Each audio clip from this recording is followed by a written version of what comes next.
Welcome to Films from the Phantom Zone, your podcast about failed and forgotten comic book movies. Look at that, I did it in one take. We're getting better at this. My name is Arnaldo, I'm your host, and with me, as usual, is Berto, who's our other host. And our usual guest is not here today, so it's just us. She did watch the movie. She did watch, yeah. That's a first. We just wrapped up our 4-part Batman series where we did Batman, all of the 90s ones. So with Michael Keaton, with George Clooney, with the nipples, all of that. If that's something you really like, hey, if this is your first time listening, go back, listen to those. Those were really fun. What a series it was. Yeah. I was kind of exhausted by the end because each of those movies was just there was just so much to unpack that we were here for fucking ever. But now we can go on to a simpler, easy movie.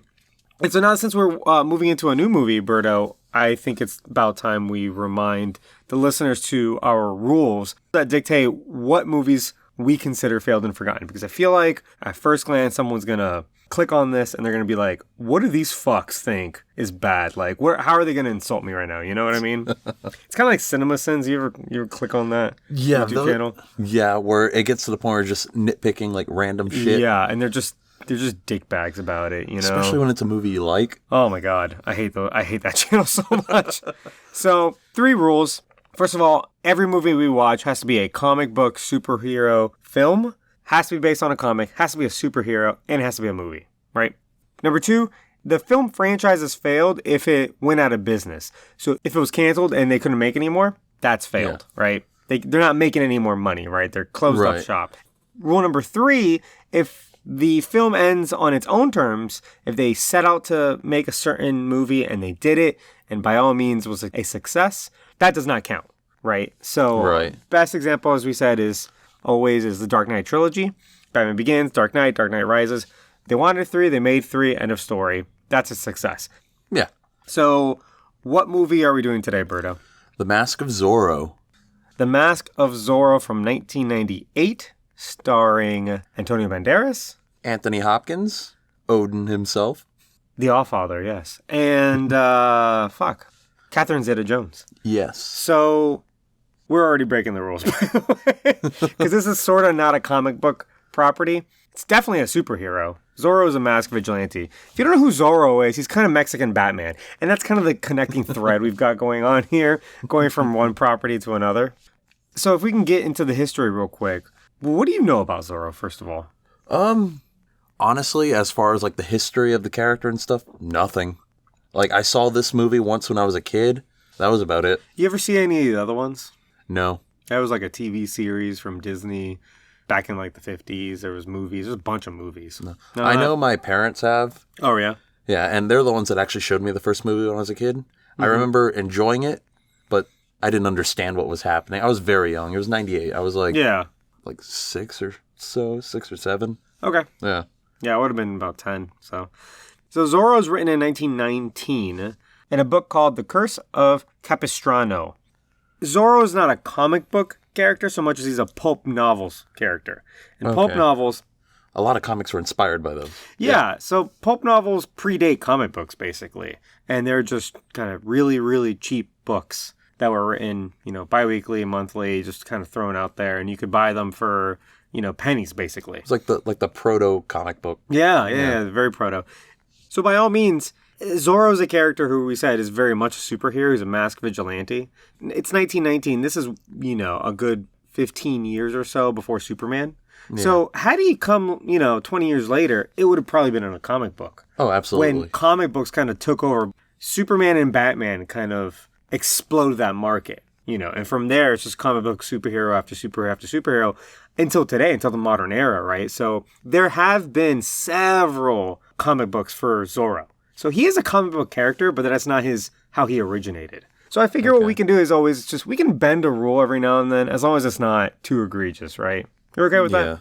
Yeah, I'm cool with that. Yeah, sure. Yeah, so basically, this one's in on a technicality. Yeah. But we got a couple other ones that we were talking about. We were thought about doing manga-inspired superhero movies. So like Dragon Ball and Speed Racer. And they are comic books, right? They're just not American comic books. They're different... they're Japanese. They're a different version of comic books. Yeah, and Dragon Ball and Speed Racer are actually like perfect ones to do because one, they didn't do well at all. Oh no, they're absolutely failed. And absolutely. And two, like they're superheroes. One's like a super race car driver that like is fighting evil. Exactly.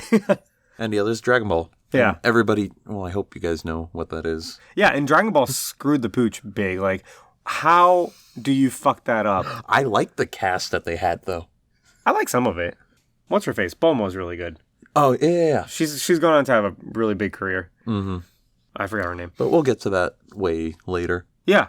So, Zorro, the book was supposed to be a standalone. They end up adapting it into a 1920 film called The Mark of Zorro, starring Douglas Fairbanks. And that popularized Zorro pretty much immediately. After then, they wrote 50 more books. They made 40 more movies, over 10 TV shows, audio dramas, comic books, like we said, plays, even video games. I've never seen a Zorro video game, but apparently they're out there. Multiple. They're probably not good. I think there was like some for the Atari. Like, I'm talking like old school too. All in all, he counts. We're doing this. So you kind of already mentioned your experiences with Zorro. Mine was pretty much similar. When this movie came out in 98, I was like, oh, it would have been a kid. So I didn't grow up seeing any of the old stuff, but my parents did. And so when this movie came out, my mom was like, oh my God, a Zorro movie. Stop watching all that stupid Batman shit. We're going to go see a real superhero. Like, this is something that she was jazzed about. For you listeners, we're both Puerto Rican. And there's a ton of culture in this. So now's a good chance to like kind of speak on our experiences. Yours is more, I don't know, you go ahead and. Like my upbringing? Yeah, like what's your Hispanic experience like? I'm very American. Okay. Well, right. Well, that's what I'm saying. Like, you have a slightly different kind of experience and perspective than I do. I've got a little taste of it with like food and like certain customs, but most of my life is just very Americanized. I grew up in like, middle class neighborhoods, stuff like that. Yeah. But and your parents, your grandparents, they're from Puerto Rico, right? My grandparents are from Puerto Rico. My parents are from like New York and New Jersey. So your parents would have been like kind of the first generation, right? Yeah. Here? Okay. Yeah. So you're kind of a second gen now at this point. Yeah. And like they're very immersed. They're way more immersed in the culture than I am. Right. Because they spent more time there. And I grew up with a bunch of white friends. So yeah, same. So I came here pretty small. I came here like I was 5. So I remember it. I was old enough to remember like the difference between living in Puerto Rico and living in the United States, which for a lot of people, if you've never been to Puerto Rico, you might think, that's pretty in the United States. Like, that's not that dramatic. It's incredibly dramatic of a difference. I lived there for a little bit, like a few months. I lived there for a few months. Okay. So, like, in between, like, my dad was in between jobs, and that was just one of the places that we were at. But yeah, no, it's very different. You're right. No, it completely feels like a different country. Like, stop signs are in Spanish. Mm-hmm. Like, it does not, you know what I'm saying? AC is very hard to come by. Yeah. The cost of electricity is much, much, much higher over there. So they scrap the luxury. So there's no, there's no dryers, there's no central air conditioning, and you use those things, as luxuries. Even people that have money did. So my family are very Puerto Rican. Both sides of the family have just been living there for generations and generations. We came here, I was a kid. And we live in Florida, and Florida is very much kind of like people. I mean, there's direct flights every 5 minutes from here to Puerto Rico. There's tons of Puerto Ricans where we are. This is a very common thing for people to immigrate here because it's just the way of life is better here than it is over there, unfortunately. My mom raised us as if we still lived in Puerto Rico. So, like, the house was Puerto Rico. You know what I mean? Like, you went in, you weren't allowed to speak English. We didn't eat, like, American food. Like, I've never had a Twinkie, and it's a fun fact I love like hanging on to. Like, I'm never gonna eat one because then I can't say that anymore because I didn't know what one was until like high school. So you're refusing to eat one just to keep it going? We lived under a rock, basically. Like a tight-knit rock, and inside that rock it was like Puerto Rico. You know what I mean? That's how we were raised. And so I am proud that I still have a lot of that culture, a lot of that growing up, that upbringing, despite that we weren't physically in Puerto Rico for most of my life, even though we spent most summers going back and forth. Basically, my entire family lives over there. So when this movie came out, like I said, my parents were jazzed about it, and I was like sold. This movie is fantastic. I loved it from the first viewing, and then I got it. I watched it over and over and over and over again. And this is one of those where I was scared to watch it again as an adult. You were worried it sucked? I was worried it sucked, yeah. And then I just I have fond childhood memories. I watched this not that long ago, but this is one of those... I need to make a list because I keep saying... There's probably 5 movies that I can watch on repeat. Just over and over again. I think I mentioned Men in Black and Ocean's 11. This is another one. We watched this less than a year ago. I think we were on quarantine when we watched this. Okay. And I was excited to watch it again. I had no problems. No, this was a very fun movie. Yeah. So, you ready to get into it? Yeah, let's do it. This movie is available on Starz and DirecTV. So, for the 5 people that have Starz and DirecTV. I don't know who the fuck subscribes to Starz. Unless they have it included in a package. Yeah, you can add on, on Hulu, you can add on Starz as a package. It's got a bunch of movies, basically, and that's about it. So does HBO. Well, HBO is not that great as a streaming service. I was just on HBO, I think, yesterday, and there's a bunch of stuff on there that I didn't know was on there. It's missing some... whenever you want something to be on there, it's not on there. But they have everything else. They have everything you're not looking for, basically. Well, Netflix kind of does the same thing, too, I guess. Christmas time, let's take out all the Christmas movies. Right. Otherwise, you can rent it if you don't own it. I own it, and this movie's amazing, so I can watch it whenever I want. So this movie starts off with a prologue. Is that what that is, or is it a preface? No, it's a prologue. I'm not really sure what it's... What's the difference? There's words. Yeah, there's words on the screen. Read them, right? It's not a croc, it's not moving. There's words on the screen. I always feel like when they do this in movies, it's why are you making people read? They don't want to read. It is a good way to set the scene, I guess. Yeah, so in Star Wars, when they do the crawl, sometimes, since I have them memorized, I'll look around the room and see who's paying attention. Most people aren't. Yeah, exactly. And then they get to... What's happening? Exactly. Because Star Wars is supposed to be like a serial, so you're supposed to go in having missed the previous episode, and you're like, oh, I'll get caught up or whatever. Yeah. It's basically the previously on Lost, Yeah. That's the idea of the Star Wars crawl. And in the very first one, it tells you, hey, this is the war. And if you missed out, you're like, why is Darth Vader mad at everybody? Why are they shooting at? Well, back then, nobody knew. Yeah, so on the one hand, I'm like, by making people read, you're also kind of alienating the idiots who are not going to read, and then they're going to be lost the whole movie. Yeah, but also, fuck them. Yes, I agree with you. Fuck those people. But also, it's kind of necessary in this one because this movie is very much set in a paragraph of a history book. Right? Yeah. It's a very specific time, and if you don't tell the audience that, the whole premise of Zorro doesn't really make sense anymore. Mm-hmm. He's kind of so married to this time period. And so, basically what it says is that this is 1821, and Spain has lost control over California, which is not the exact location of California now. It was a little bit bigger. It's just kind of the West. So it's California, Oregon, Nevada, New Mexico, Arizona, kind of all those areas, right?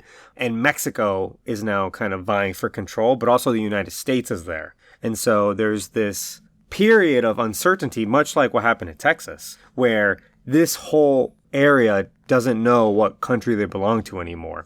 It's still contested territory. Exactly. And now begins the Mexican-American War. Again, this is one paragraph in a history book. So for the 5 people that know this stuff, I'm sure people in California that had to take Californian history in elementary school may not know this one section of history that well. You know what I'm saying? Right. It's not even as famous as Texas is. No, they don't really consider it that important. They're like, oh, this happened for a little bit and then it was settled. Exactly. Yeah. And so in the Mexican-American War, that area was kind of fought for eventually. Obviously, California becomes part of the United States. But at the time, California is very much run by Spaniards and has a bunch of ethnically Mexican peasants, right? And there's a huge divided class, which is the same thing that was happening in Mexico. Most of Mexican history has to do with the class discrepancy of the ultra rich people running the show and then all of the peasants that are super, super poor. And so that's basically what's happened here. And Zorro is a type of kind of Robin Hood character. He's kind of fighting for the peasants. Yeah. And stealing from the rich.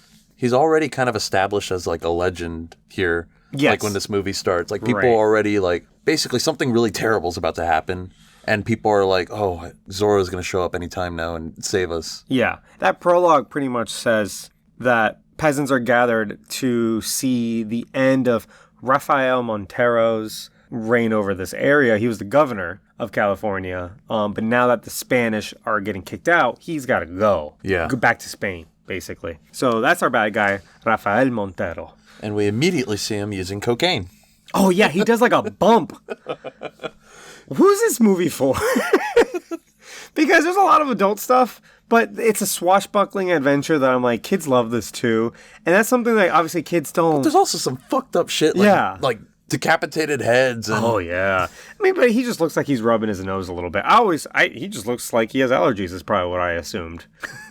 Me, a very allergy-prone child. His nose is just a little itchy. No, he did like 2 bumps of coke, like first scene. Which, like, you know, he was stressed, so I get it.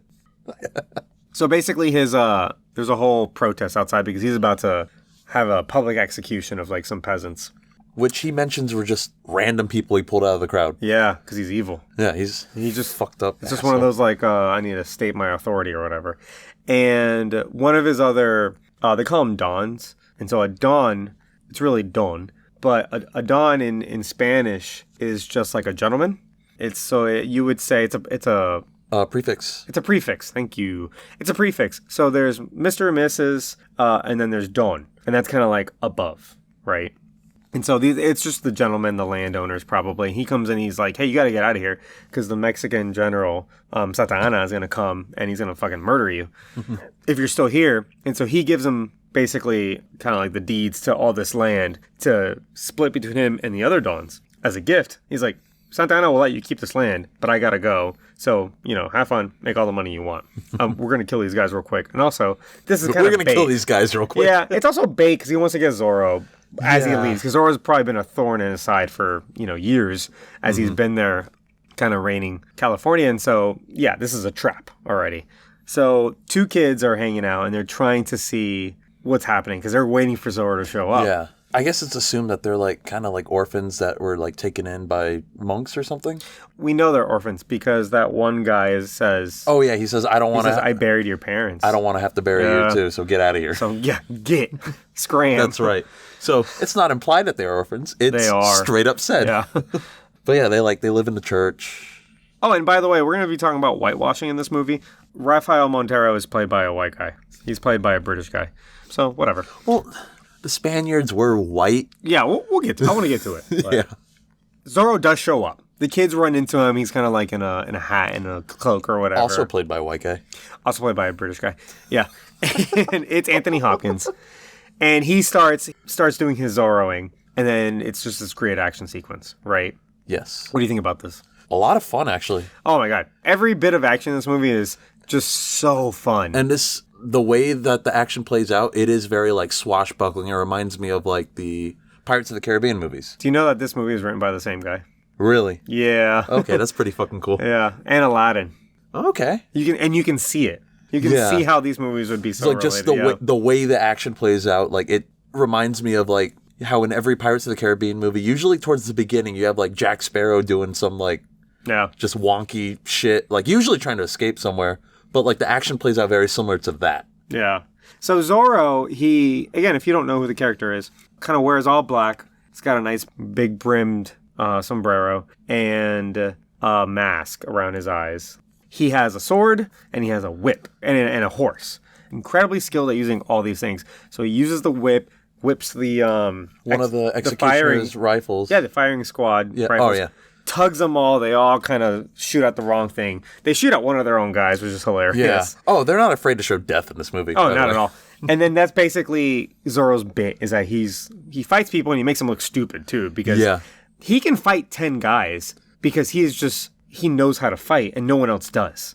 I think that's what... They just pull out a gun and try to shoot him, and he's like, hey, idiot. Like that's the disparity, I think, in his skill set, is that everyone else... sucks. No one's good at anything, and that's why Zorro can make them all look like fools, right? Right. So he's doing all kinds of flips. He's very acrobatic. He's doing jumps, flips, sword fighting, throws a thing, whips a thing. Jumping on rooftops, using the whip to, like, jump to other places. Yeah, it's awesome. It's a very Catwoman thing. It's very kind of Batman-y, Catwoman-y, yeah, exactly. So he saves all the guys. He fights all the bad guys. He makes it up to Rafael Montero's balcony and puts a sword to his throat. And he says, you would kill 3 guys just to get to me. Oh, yeah. And Raphael's like, I would kill 100 guys to get to you. Like, I fucking hate you. And so he's got the sword to his neck. And so, again, he's so talented. He just goes and does a ching-ching-ching. And he cuts a Z right on his neck. He probably should have killed him. Yeah, but I mean, again, he's like this vigilante. He's got a heart of gold. He's not going to just, like, kill him. Because he's already won. He didn't seem to have a problem killing his other men. I know, he kills a bunch of people. But he basically goes like, 3 marks for the 3 men you would try to kill for me. As a reminder to never come back to California. Like, you're banished. Like, stay in Spain. And so he makes a glorious escape. He runs into the 2 kids again because the kids sort of helped him. During the fight, they kind of saved him because there was, like, I guess snipers on, like, a balcony. Yeah, snipers. They were like regular rifles. They probably wouldn't have shot. Did they push, like, a statue off the... Yeah, it is something really... The whole sequence is great. Yeah. But he gifts the kids his pendant necklace, this big kind of pendant necklace that he has. It's very gaudy. Yeah, I don't know how he's like jumping around with it, but he's like, here, and he knows it's probably his last outing as Zorro now that he's not needed anymore. Yeah. He's like, here, you can have this, thanks for like saving my life or whatever. And then he's off. He gets on his horse Tornado and he rides off to the sunset, and it's just so glorious. Is this when we cut to him in his house? Mm-hmm. And he comes out of like a secret entrance in his fireplace. Again, very similar to the Batcave. It's a Batcave. Yeah. And so there's a lot of theories too that Batman's loosely based on Zorro. It's pretty obvious. Again, by the time Batman is being written, Zorro would have been super popular. Yeah. Because we're talking about 15, 20 years after his debut in the movie Mask of Zorro and the popular book. There have been several books, several movies out by now. So Zorro lives in a mansion because he's a very rich gentleman named Don Diego de la Vega. And he's got a cave underneath his mansion, which is kind of Zorro's lair. So if that sounds familiar, it's the fucking Batcave, right? Yep. And he has this amazing kind of entrance that goes through his fireplace. Like his fire moves to the side. He walks out. Really cool. And you can hear the gears, the mechanism. So you're like, oh, like there's weights and there's wheels and gears and everything back there. Obviously, they don't have electricity. Yeah. But it is very proto-Batman. And also, the play that they're watching in a lot of different iterations of Batman on the night that his parents are killed is a Zorro play. Oh, shit. In most iterations, it's a form of Zorro. Sometimes it's not. But in a lot of them, it's Zorro. And that's the thing he's like too scared of or whatever. So his nanny is there taking care of his little baby girl. What's her name? Elena? Yeah, Elena.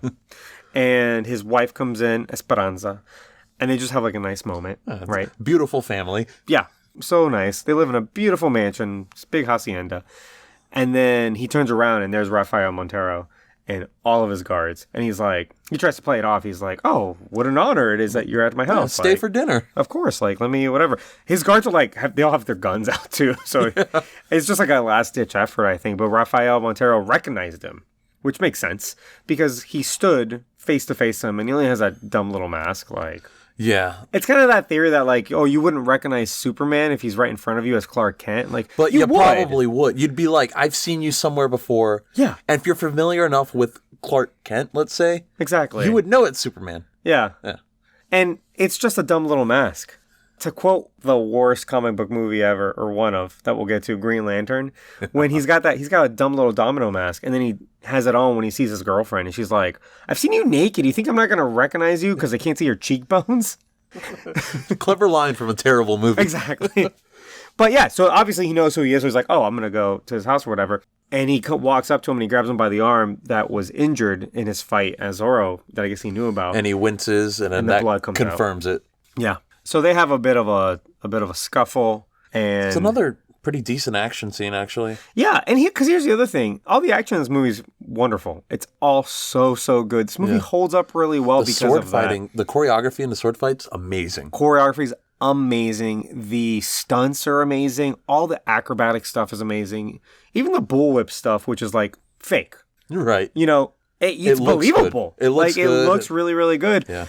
And they put everything in frame. So you watch Anthony Hopkins in a sword fight, and you can see that, I mean, it might have been a double, but you believe that it's him. Yeah. You know what I'm saying? Because it's got the whole shot. It doesn't do like quick cuts or anything like that. You see people like just straight up fighting. Yeah. And they're jumping and they're pushing each other, and they're on stairs too, which is a really cool kind of setting for this fight. Yeah. So they have a quick fight. One of the guards tries to shoot him and accidentally shoots the wife. And this causes issues for everybody. Yeah, obviously it's tragic, but you learn that Raphael, the bad guy, was, I guess, in love with the wife. And she chose Don Diego de la Vega, Zorro, so over clearly him. he already didn't like this guy. Exactly. He says something along the lines of because he says this to Diego, who's currently grieving his wife. He's like, I never would have let any harm come to her. Except you brought the fucking guards there. Yeah, They're your people. It's your fault it happened. Yeah, you definitely killed her. Granted, he's also evil. The guy that shot Diego's wife, Raphael immediately kills him. He does, but that's nothing. No. That doesn't make any better. But you can tell he cared about her.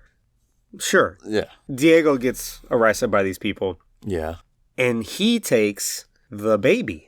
Yes. And there's a fire because obviously there was a fire. And so the whole house burns down. Fucked up. Yeah, the whole house burns down. And Raphael takes the baby, Elena, to Diego one last time and is like, I'm taking your baby because this should have been my baby because I should have been the one. And he's like, I want you to live knowing I took everything from you. Yeah. Which is a real stupid thing to do because clearly he's going to come back for revenge. Yeah. Well, also, he's fucking leaving. He's got to go to Spain. Yeah. He had just time enough to do this one last thing. And then he threw him in jail somewhere in California.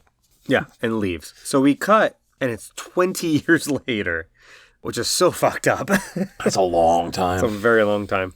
And we're in the middle of the desert. There's a wagon and a white guy and 2 Hispanic guys in tow that are locked up. And it's our main character, Antonio Banderas. His name is Alejandro, right? Alejandro. His name's Alejandro. His brother's name is Joaquin. And the white guy is named Three-Fingered Jack. It's fucking hilarious.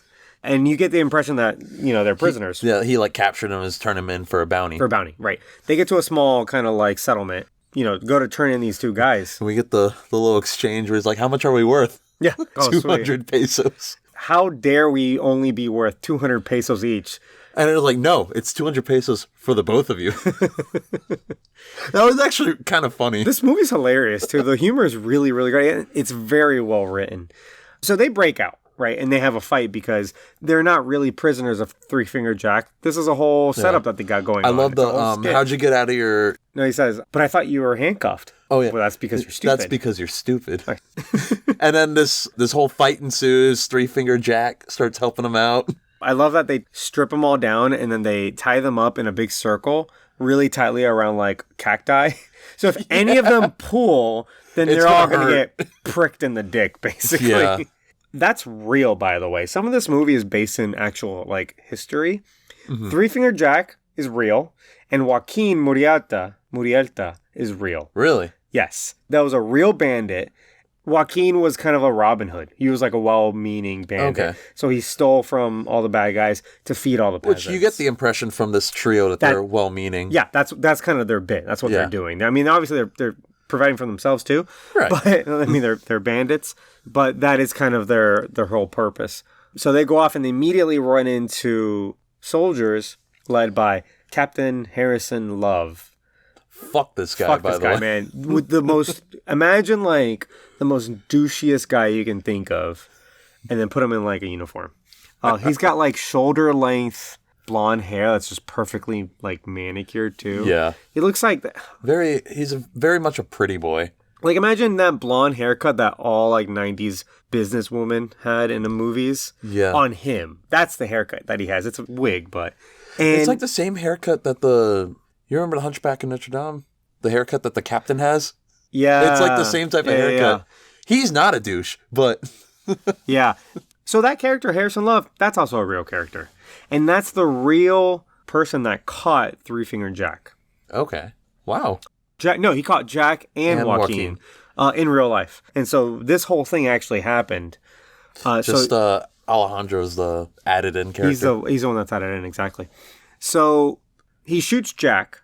Joaquin and Alejandro are running away. Joaquin gets shot, so he stays behind. Alejandro hides behind some bushes and has to watch his brother get decapitated by Captain Love. Why was he after them? They're outlaws. They weren't even worth that much money. But I think his whole point is that he's so strict about the law. Oh, that he's I'm not gonna let. Yeah. And he's like, I'm going to get that third guy eventually, too. Mm-hmm. So he's obsessed with getting Alejandro. So Alejandro says kind of goodbye to his brother, sort of, and takes Zorro's pendant. The pendant, because these are the two kids, obviously, from the beginning of the movie, and his brother was the one that was given the pendant. If it wasn't clear at this point in the movie, it definitely becomes clear when he grabs the pendant. Exactly. Yeah. And he goes into town. Meanwhile, Rafael Montero comes back to California. I don't know why, but he comes back. I don't know why he's allowed to come back. But it's been 20 years. I guess he made like a deal. Sure. Plot. First thing he does is go to a jail. And you get the impression that this is like off the books because it's dead at night and they go on a little rowboat. He's still supposed to be in his like big ship because he's supposed to make his debut the next morning. But he rows on to this jail because he wants to see if Zorro's still alive. He wants to kill him, right? Well, yeah, because Zorro was kind of his only threat here. And he locked him up. Then he went away for 20 years. He comes back. He wants to make sure that... Tie up loose ends. Exactly. And so you go into the jail and it's just like the dirtiest, scummiest jail. There's just like rotting humans, basically. Yeah. It's bad. Yeah. This is not humane conditions that they're kept under. Anthony Hopkins is among them. Obviously, he's got like long hair and a big beard. As a viewer, you clearly know it's him. The audience, you should recognize him right away. He even has an eye patch on because he's Odin. Oh, that's a nice touch. Yeah, I didn't even notice that. Yeah, he has an eye patch on and it's like fake. But he has an eye patch. Yeah, just to blend in for this moment, I guess. So he's not recognized. I guess he knew it was happening. I don't know. I got the impression that he was like going insane, and then he suddenly like regained his sanity once Raphael shows up. It was a little odd too because we're about to get to the part where they're like, "Was anyone here that has been or is still known as the Masked Man Zorro?" Yeah. And then all of a sudden you have all the prisoners going like, "I'm Zorro, I'm Zorro." Because this prison is so shitty that anything would be better. Even if if they're like, "Okay, we're going to kill you," they're probably like, sure. Yeah. My thing was like, I don't know if like he like won the hearts and minds of all the prisoners and they were covering for him or if they actually like were desperate to just get killed and get out of there. I think they're like taking the chance that like, oh, maybe they're going to release Zorro because we're going to pardon Zorro or whatever. Oh, okay. I think maybe that would have been, but it's just hilarious because 3 different guys who in no way, shape, or form could ever have been Zorro claim that they're Zorro. And then they just kill one of them, right? No, that was an accident. That guy died. Okay. Yeah. So in the credits, I think he says, they credited them in the credits as Leper Zorro, because this is a guy who's like a leper and his like skin's like boiling off. And he's like, "I'm Zorro." And then like this tiny, scrawny old guy who's in the credits, Ancient Zorro. Ancient Zorro. He tries to claim he's Zorro. And then this like 7-foot black man credited as Black Zorro. He's like, "I'm Zorro." And they start arguing with each other because like, "You're too tall to be Zorro. You're not Zorro. That's ridiculous." And so, like, a small kind of riot ensues. They all lock him up, and Raphael just assumes, fuck it, I guess he's dead. But really, Diego, Anthony Hopkins, Zorro, having seen Raphael is back, is suddenly inspired because he's been rotting away in jail for so many years. This is my chance. So he kind of does all this shit to get out. He was a real clever prison escape. Yeah, he does a prison break. His cellmate got killed. Got murdered by a guard. Accidentally, I guess. Sure, but he didn't give a shit because he's like, just take his body away, we'll dump it. Yeah. And so he switches places with him. He like knocks out a guard, takes his keys. He somehow blows up the lock on his ankle. I think he took the gunpowder from a gun or something like that. That's a real ballsy, risky move. Yeah, he like MacGyver's it. Yeah. But why didn't you do this on day one? Like, it's been 20 years and now you want to you're escape? Old now, bro. But, you get the impression that... He didn't have anything. He didn't have anything, exactly. His life is done, so you might as well rot in jail. There's no reason to live anymore. But now, when Raphael shows up, he's like, Zorro needs to stop him. I need to do something about this. And I also made me get my revenge, so I need to escape. So he escapes, cleans up, he gets some clothes. I get the impression that he's kind of the guy who can escape jail and then do favors, do small jobs here and there, get some clothes, get a bath, get a shave. Yeah. By the next day, he shows up to Raphael's big welcoming party. Yeah. And because he's just going to straight up kill him. He didn't care. No, Obviously, he's going to get shot. And he was about to. He was about to. He's like walking down. He's going through all the Mexican extras.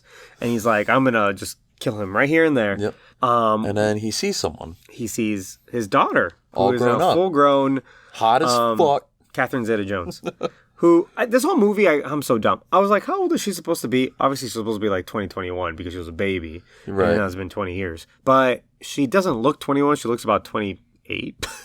Yeah. And that's how old Catherine Zeta-Jones was in her late 20s at this point. So she would have been around that age. So Raphael makes his whole big, you, the Mexican people, I know you've been, they're Californian, but they're what we would think of Mexicans. Yes. Because they're Mexican. Yeah. But they're ethnically Mexican as we would see it, but they're indigenous people of California. He's like, you people, I know you've been paid to be here and clap for me, but I'm here to help you. And I know everyone's pretty much fucked you over. The Dons, they suck. All the Dons are standing right behind him too. And they're like, what the hell, dude? Like, why is he talking shit about us? Like, we're here to welcome him. Yeah. And one person in like the crowd goes, Zorro, he fought for the people. Like, he helped us.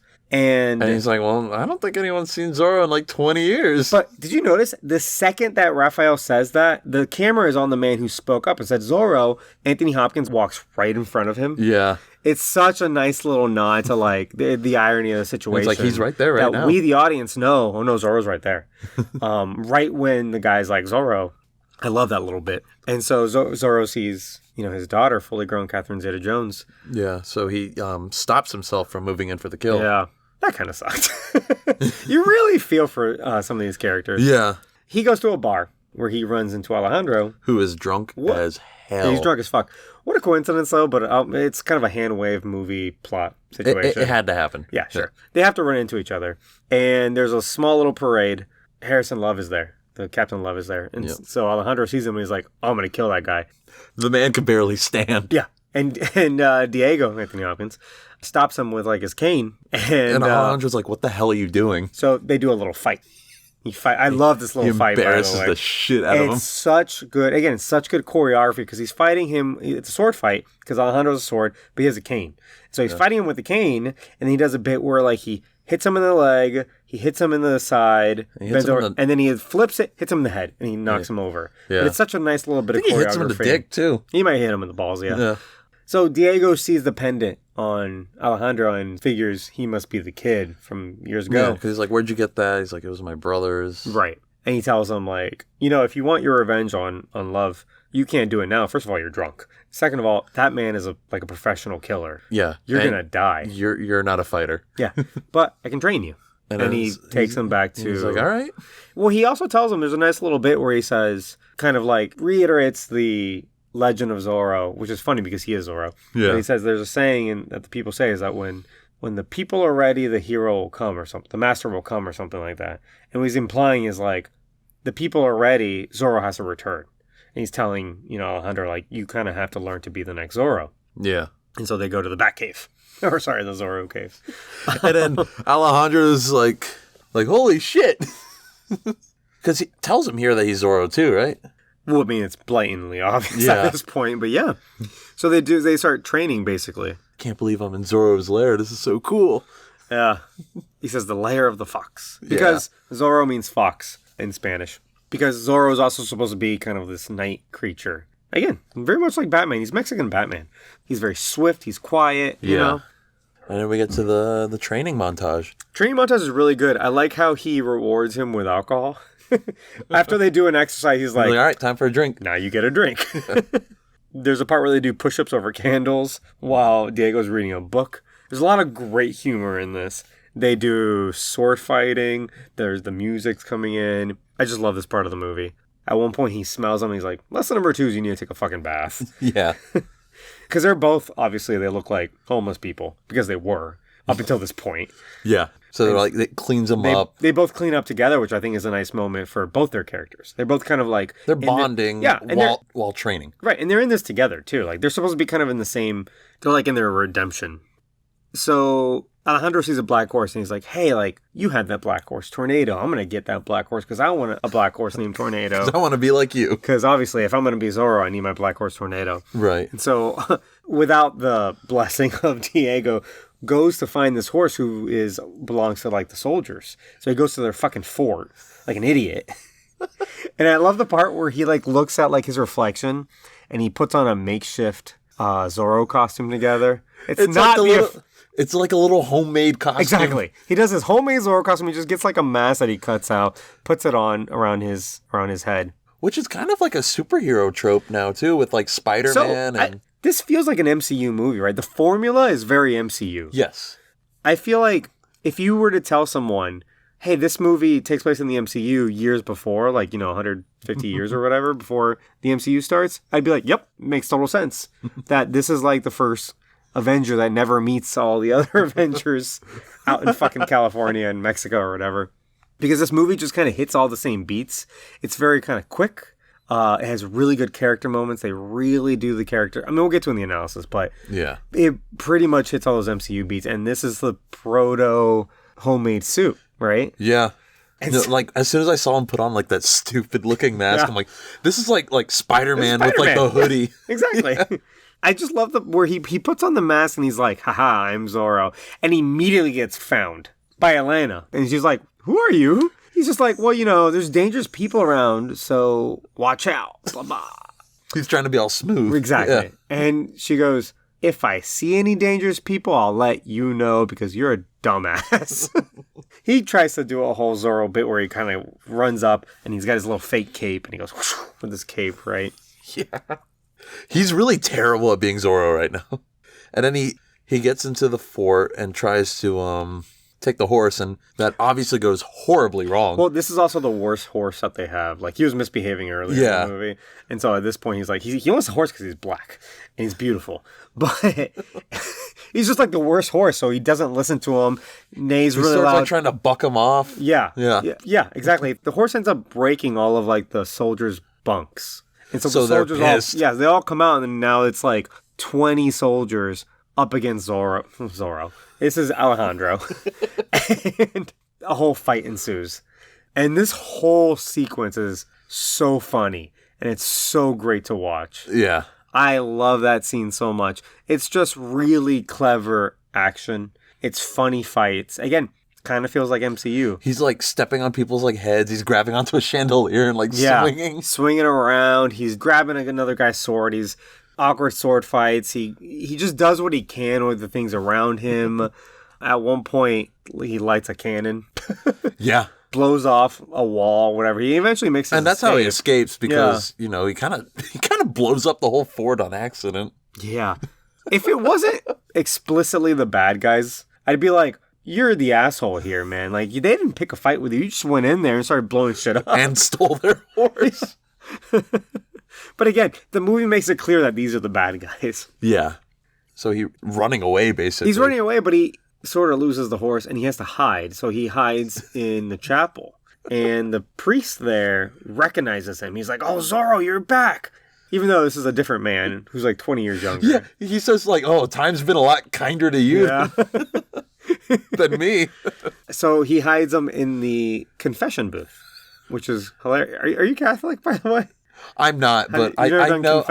I've never from like movies. I know of it. Yeah. So he's sitting in like the priest side, which and Elena just happens to be in the box. So Elena walks into the other and wants to confess, and Zorro's like, "Go away." He's never done this before. Like you get the impression he's never been to church. And she says like it's been like 3 days. 3 days since my last sin. Is like that's it. Like come back when you have more. Come back when you have more sins. She goes, well, my sin is I've broken the fourth commandment. It's like, you killed someone? It's like, that's not the fourth commandment. Like, oh, of course. Well, how did you break the fourth commandment? She's like, I disrespected my father by having impure thoughts about a man. And then you hear him gasp when you, I love that gasp. It's like, how could you? But then when he sees who it is, he's like... Well, he perks up. He's like, wait. And then he starts like playing along. Yeah, like what man did you have impure thoughts about? And she, says it's like this bandit who she just met or whatever. No, so he's like, fuck, that's me. And he's like, oh, I bet he was handsome, huh? Yeah. So Captain Love shows up looking for, whoever is causing all this mayhem and figures that he's in the confession booth, tries to shoot it, but Alejandro already made his escape. Yeah. But it's bad news for the priest.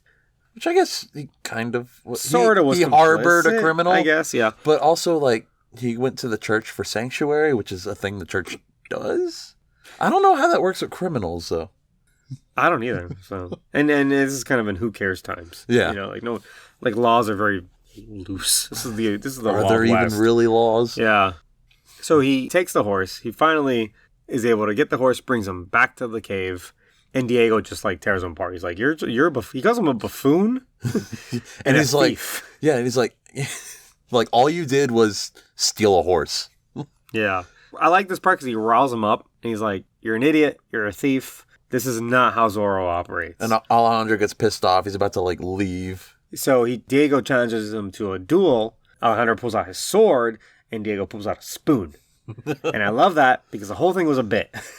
Yeah. Diego's doing a bit because what he's implying is we're not going to go into a place and just blow everything up. We're going to sneak in. Yeah, exactly. We're going to go undercover. We're going to get undercover. We need to go. Raphael's having a party, and he's inviting all the important people, and we need to get in there, and you need to clean up and pretend to be a Don. And this is where the movie turns into like an old 007 movie. All this stuff is great. They're doing all the greatest hits. They're doing the best of superhero movies, the best of Bond flicks, like because this like becomes a spy movie right here. Yeah, he's gotta basically pretend to be a wealthy gentleman from Spain, and he is Mexican. First of all, he looks very Mexican. Well, he's Spanish. He actually does look Spanish. He's Antonio Banderas is from Spain. He looks Mexican in this movie. No, he's Spanish. Again, I mean, I don't know where your preconceived notions are, but Antonio Banderas is a Spanish actor. He's very white. He looks Spanish to me. Maybe it's all the curly hair. He's got beautiful curls. He's a beautiful man. But he pulls his part off very well. Well, yeah, he's got like his hair slicked back. He puts on like the fake mustache. Yeah, they do like an implied montage where I guess he has to learn manners because he has no idea how to do any of this. But by the time that they get there, so his cover is, he keeps his name, which is very 007 thing to do. He just tells everyone that he's James Bond. So he's Don Alejandro. His last name was something different, right? It's a place in Spain. Yeah. And so basically he is the son of a real gentleman that they would have heard about, but not been close enough to like ever he's not like associated with them. Exactly. Right. So like he goes in, he introduces himself. Perfect cover. He pulls it off because he's dressed up. He's like very charming. He looks like a peacock. I think he may make a joke that he looks like a peacock. Actually, doesn't he? I think so. He makes a joke that he looks like something, and so he crashes the party. And he's doing. He's doing well up until. Well, Diego's his butler. Yeah. Bernardo. Yeah. And Bernardo is his like Alfred. And in Zorro lore, that is the butler, his helper, who is the Alfred. So it was like a callback. It's seriously like a Batman thing, yeah. And he has him like, "You're not worried." And he's like, "Oh no, Raphael would never look a servant in the face. Like he will never even look at me." Yeah. So because he's that much of an asshole. Oh yeah, and he's standing right there. So he pulls it off. He introduces himself to Raphael, and he says that he's from Spain. He just got here, and he's close to the queen, blah, blah, blah. And he actually does. He's basically sucking up to this guy to get into the inner circle. Right. So he's at the party. Big hacienda party. He's able to, like, mention the queen enough times that he gets invited to Raphael's personal table. Yeah. And Love is there, too. So Alejandro really has to, like... This is where Alejandro kind of starts fucking up, though. He does kind of fuck up because he kind of takes some jabs at Love. Immediately. Because the table's talking about Zorro. And so he does a very Bruce Wayne thing where he pretends to be, like, this fancy man who would never even break a sweat. He doesn't like sweating. He doesn't like to sweat, basically. Yeah. And he's pretending, obviously. Yeah. Very Bruce Wayne. But he basically kind of denounces heroism. And he's like, no, I'd rather make a lot of money and provide for my family. And then Elena kind of starts speaking up in favor of Zorro. Exactly. But I love this part because he is trying to get into Raphael's graces. And he knows that his mortal enemy is Zorro. So he has to denounce Zorro while sucking up to Raphael. And that's why he's like, you know what real heroism is providing for your daughters. Yeah. All the things that Raphael accomplished. And so Raphael's giving him looks like... Raphael's like, I like this guy. I like this guy a lot. Meanwhile... Love is like... Well, Love is a soldier. Right. So he doesn't like that because Love, although is not kind to people like Zorro. He's no hero. Exactly, but he does the same shit, right? And Elena kind of talks back to him about, heroism or something or sweating. And he insults her, which I thought was another kind of clever way of getting to the dad, Raphael. Because for some reason, insulting women is fantastic. Oh, especially when it's your daughter. Well, yeah, and the bad guy's been doing it because the bad guy, Raphael insults her too. Yeah. Oh, yeah. He's like, oh, yeah, this is what happens when a woman takes a jab at politics. Right. And the whole table's like, ha, ha, ha. Yeah. So Love tries to do a dance with Elena, and Alejandro cuts in. Partially because he's horny, right? Yeah. This is the part where I'm like, you're going to blow it, man. You don't need to be dancing with her. In front of everyone. Because they do a dance, and they're like, all right, let's take this up a notch. And he's like, let's do this super complicated tango. And so the whole crowd backs away. Watching. They are the center of attention. Yeah, and they do this incredibly orchestrated tango dance.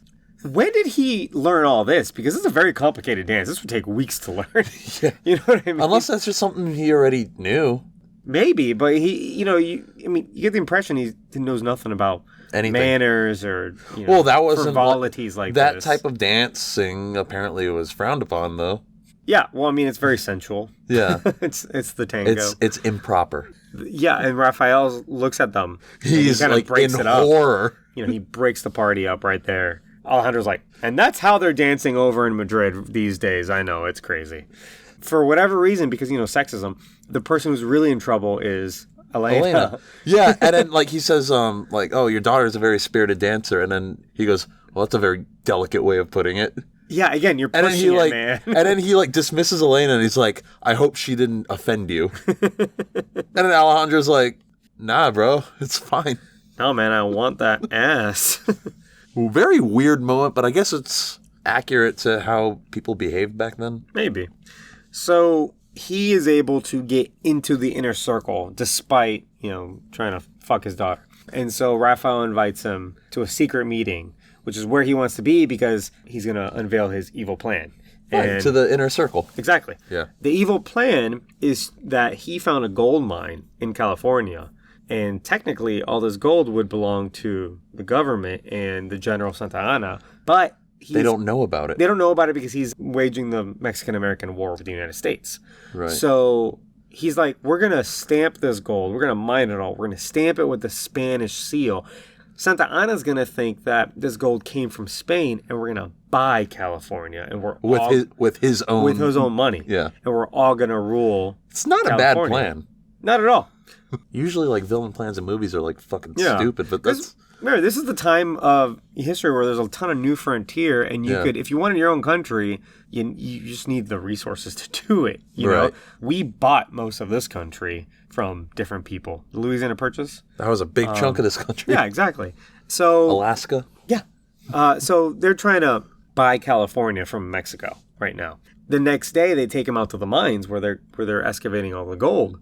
And we find out that they're using, he takes all the Dons. We find out that they're using slave labor, obviously, to get all this gold. They're evil. Right. Among those slaves, we see the priest from 2 nights ago. You see him for a second. That's what it took for him to be there. And Three Finger Jack shows up. And he does a whole spiel about how he's like, you think we're the thieves? You guys are the thieves. In your fucking outfits and shit. You're the ones stealing from people. And you're on a high horse or whatever. Yeah. He makes a good point, but he's being very theatrical with it. Yeah. He also mentions that they're considered the disappeared or something like that. So these people they're basically abducting them. They're sidestepping the law. They're not arresting them and saying they're going to jail and standing trial. Literally just kidnapping people and turning them into slaves. Right. They're actually kidnapping them. He's on a minecart, and Love shoots him in the air, and that's how we see a three-finger jack. And then he just kind of laughs. Well, Alejandro goes, again, risking blowing his cover. And he kind of does, because he goes to mourn Jack for a minute, because obviously they're friends. Right. Love is sitting there giggling, and he's like, what are you laughing about? You just killed a man. And I'm like, you're pushing it, but also you're not a man who has ever seen murder or whatever, so you're playing it off okay. And he's like, that's the second time I've shot that man while he's been airborne. He's like, that's a dumb thing to be laughing about or whatever. Well, Love is on to him because he's like, can I see you in my office or whatever? And he's like, maybe later. No. And he's like, no, how about today alone? So he lures him to his office. Was it a tent? No, it was a building. It was, okay. At first he asks Alejandro if he wants a drink. And then he just lifts up this jar of water with Alejandro's brother's head in it. Yeah, Joaquin's head is just sitting in like embalming fluid or whatever. Real weird thing to do. Oh, it's super fucked up. Give credit to Alejandro. Plays it off real well. He barely flinches and he's like, "What are you showing me?" Yeah, he's like, "You're kind of a sick man, aren't you?" No, he calls him a sick man. And he's like, "Who is this guy?" You know, obviously he knows me. He's like, "Oh, he's a my bandit." enemy. Yeah, he was one of my enemies, and now like I've got his head or blah blah blah. And he's like, he has a brother, you know, and I'm gonna find him. He's and like trying to do like a power play. Yeah, he pulls out another jar, and it's got the 3-fingered hand of Jack. And Alejandro's like, well, that's very nice that you're gross or whatever. But as a power play back to him, he gets the cup, he gets the embalming fluid, which is not safe to drink, in a cup, and he takes a swig of it, and he puts the cup back down, and he's like, have a nice day. I'll see ya. Ooh, fucking power play, man. Yeah. That's hardcore. And Love is just like, God damn it. But he is on to him, which is the scary part. Yeah. I think he was just trying to get a reaction out of him so we could kill him. Yeah. At one point, if we skip around a little bit, Elena runs into her nanny at like a market. And the nanny recognizes her, which is ridiculous. Because the nanny only knew her as a baby. I think she basically hey, you look exactly like your mother. I think that was it. She gives her these flowers, or she gives her something. Yeah, and Elena's like, I can't accept this because I don't know you. Another worker or a daughter or someone translates because this woman can't speak English. Also, that's not Spanish, by the way. It's like a local... Indigenous It's an dialect. indigenous dialect, yeah, because I couldn't recognize it and I speak Spanish. But however, that lady spoke English at the beginning of the movie. I don't know if you remember. She clearly speaks English to Anthony Hopkins. Oh. So that's a bit of a plot hole there. I mean, it's not really a plot hole. It's a tiny little flub. Yeah. So she's like, oh no, she would put these flowers on your crib as a baby. She was your nanny. And Elena's like, that's impossible. I've never been here before. I'm from Spain.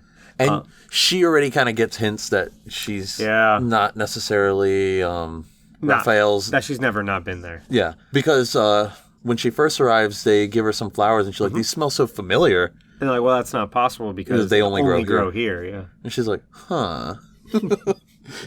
She's already like, something's Mandela weird. effect. Yeah. And then this happens, and then the lady's like, no, I would never not recognize the daughter of Esperanza. Oh yeah, she says like your mother's name is Esperanza and your father's name is Don Diego de la Vega. And she's like, that is my mom's name, but that's not my dad. And that is where she's like something's weird. Yeah. So Alejandro and Diego, they decide to raid Raphael's to get the map of the mines, to get back to the mines because he doesn't know how to get back. The windows were all covered. Exactly. He's like, he didn't even trust his own dons. And then Diego's like, well, I wouldn't either. So. Right. So this is Zorro's first moment, and we're like maybe an hour into the movie. And I'm all about it because this moment's earned. Yeah. You know? Like, he went through all the training. He went through all the shit. His brother died. He did the homemade suit. That didn't work out. He learned a lesson. And now he gets the full Zorro outfit. He's got his horse. He definitely earned his suit. Yeah. And it's such a great moment in the movie. He has all the skills that he needs. The only thing I was kind of like, this is a smart idea, is that as Alejandro's sneaking onto the hacienda, Diego sets a fire nearby in the shape of a giant Z so that Raphael knows that he's coming. I'm like, should you have told him that you're coming, or is that a good way to get into his head? It could be a little bit of both. Yeah. So I'm like, I don't know, but... It might have screwed Alejandro over a little bit. I think it might have been smart because... I mean, maybe not, but I like that he's playing mind games with him. Yeah. Because also, Diego's the one that lit the fire, not Alejandro. Alejandro's already inside when this happens. Yeah, that's true. So they're already kind of like, oh, we need to up all the guards, put all the guards everywhere, blah, blah, blah, put everything away.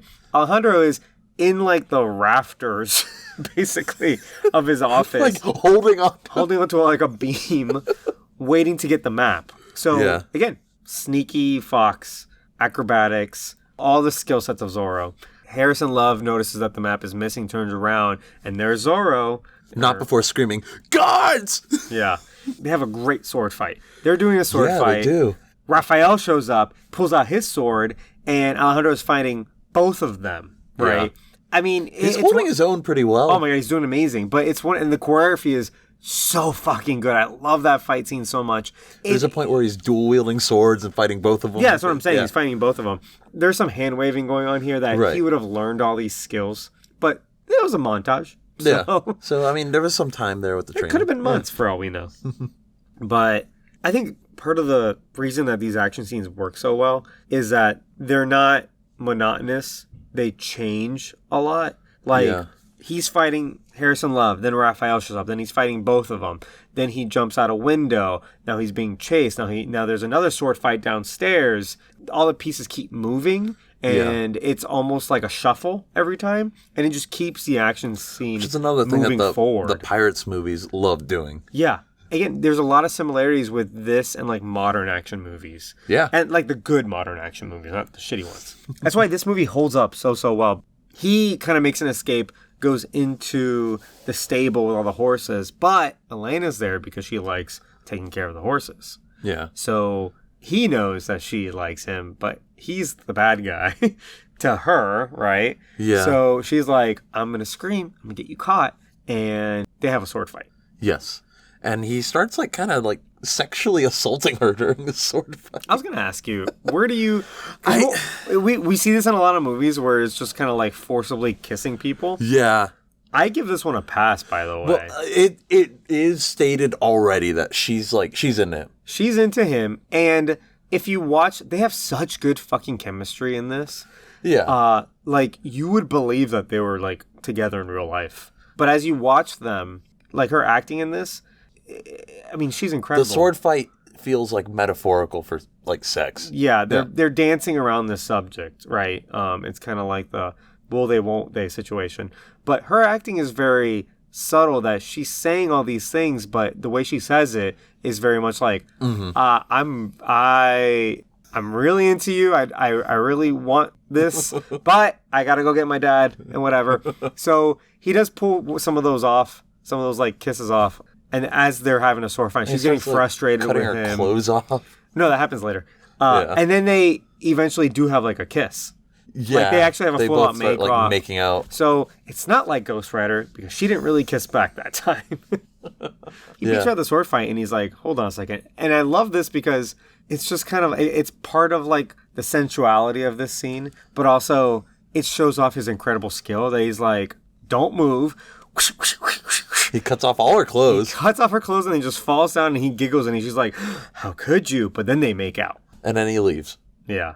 And then Raphael and Love show up and they're like, "What are you doing not wearing clothes?" Yeah, they're just like, "What are you doing in here?" And she's like, "Zorro's here and I fought him and he got away." And we totally didn't almost fuck. And then the only thing they asked is, "Did you recognize him?" Yeah. And she's like, "No." All right. Just leave.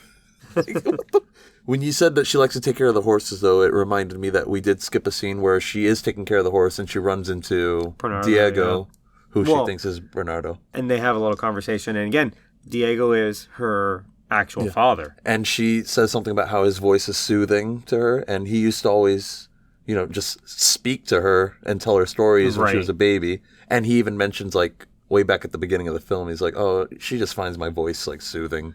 Yeah. Oh, yeah. I forgot all about that. Yeah, it was like a nice little throwback. And also another, like, doubt in her mind where she's like, something's not right. Yeah.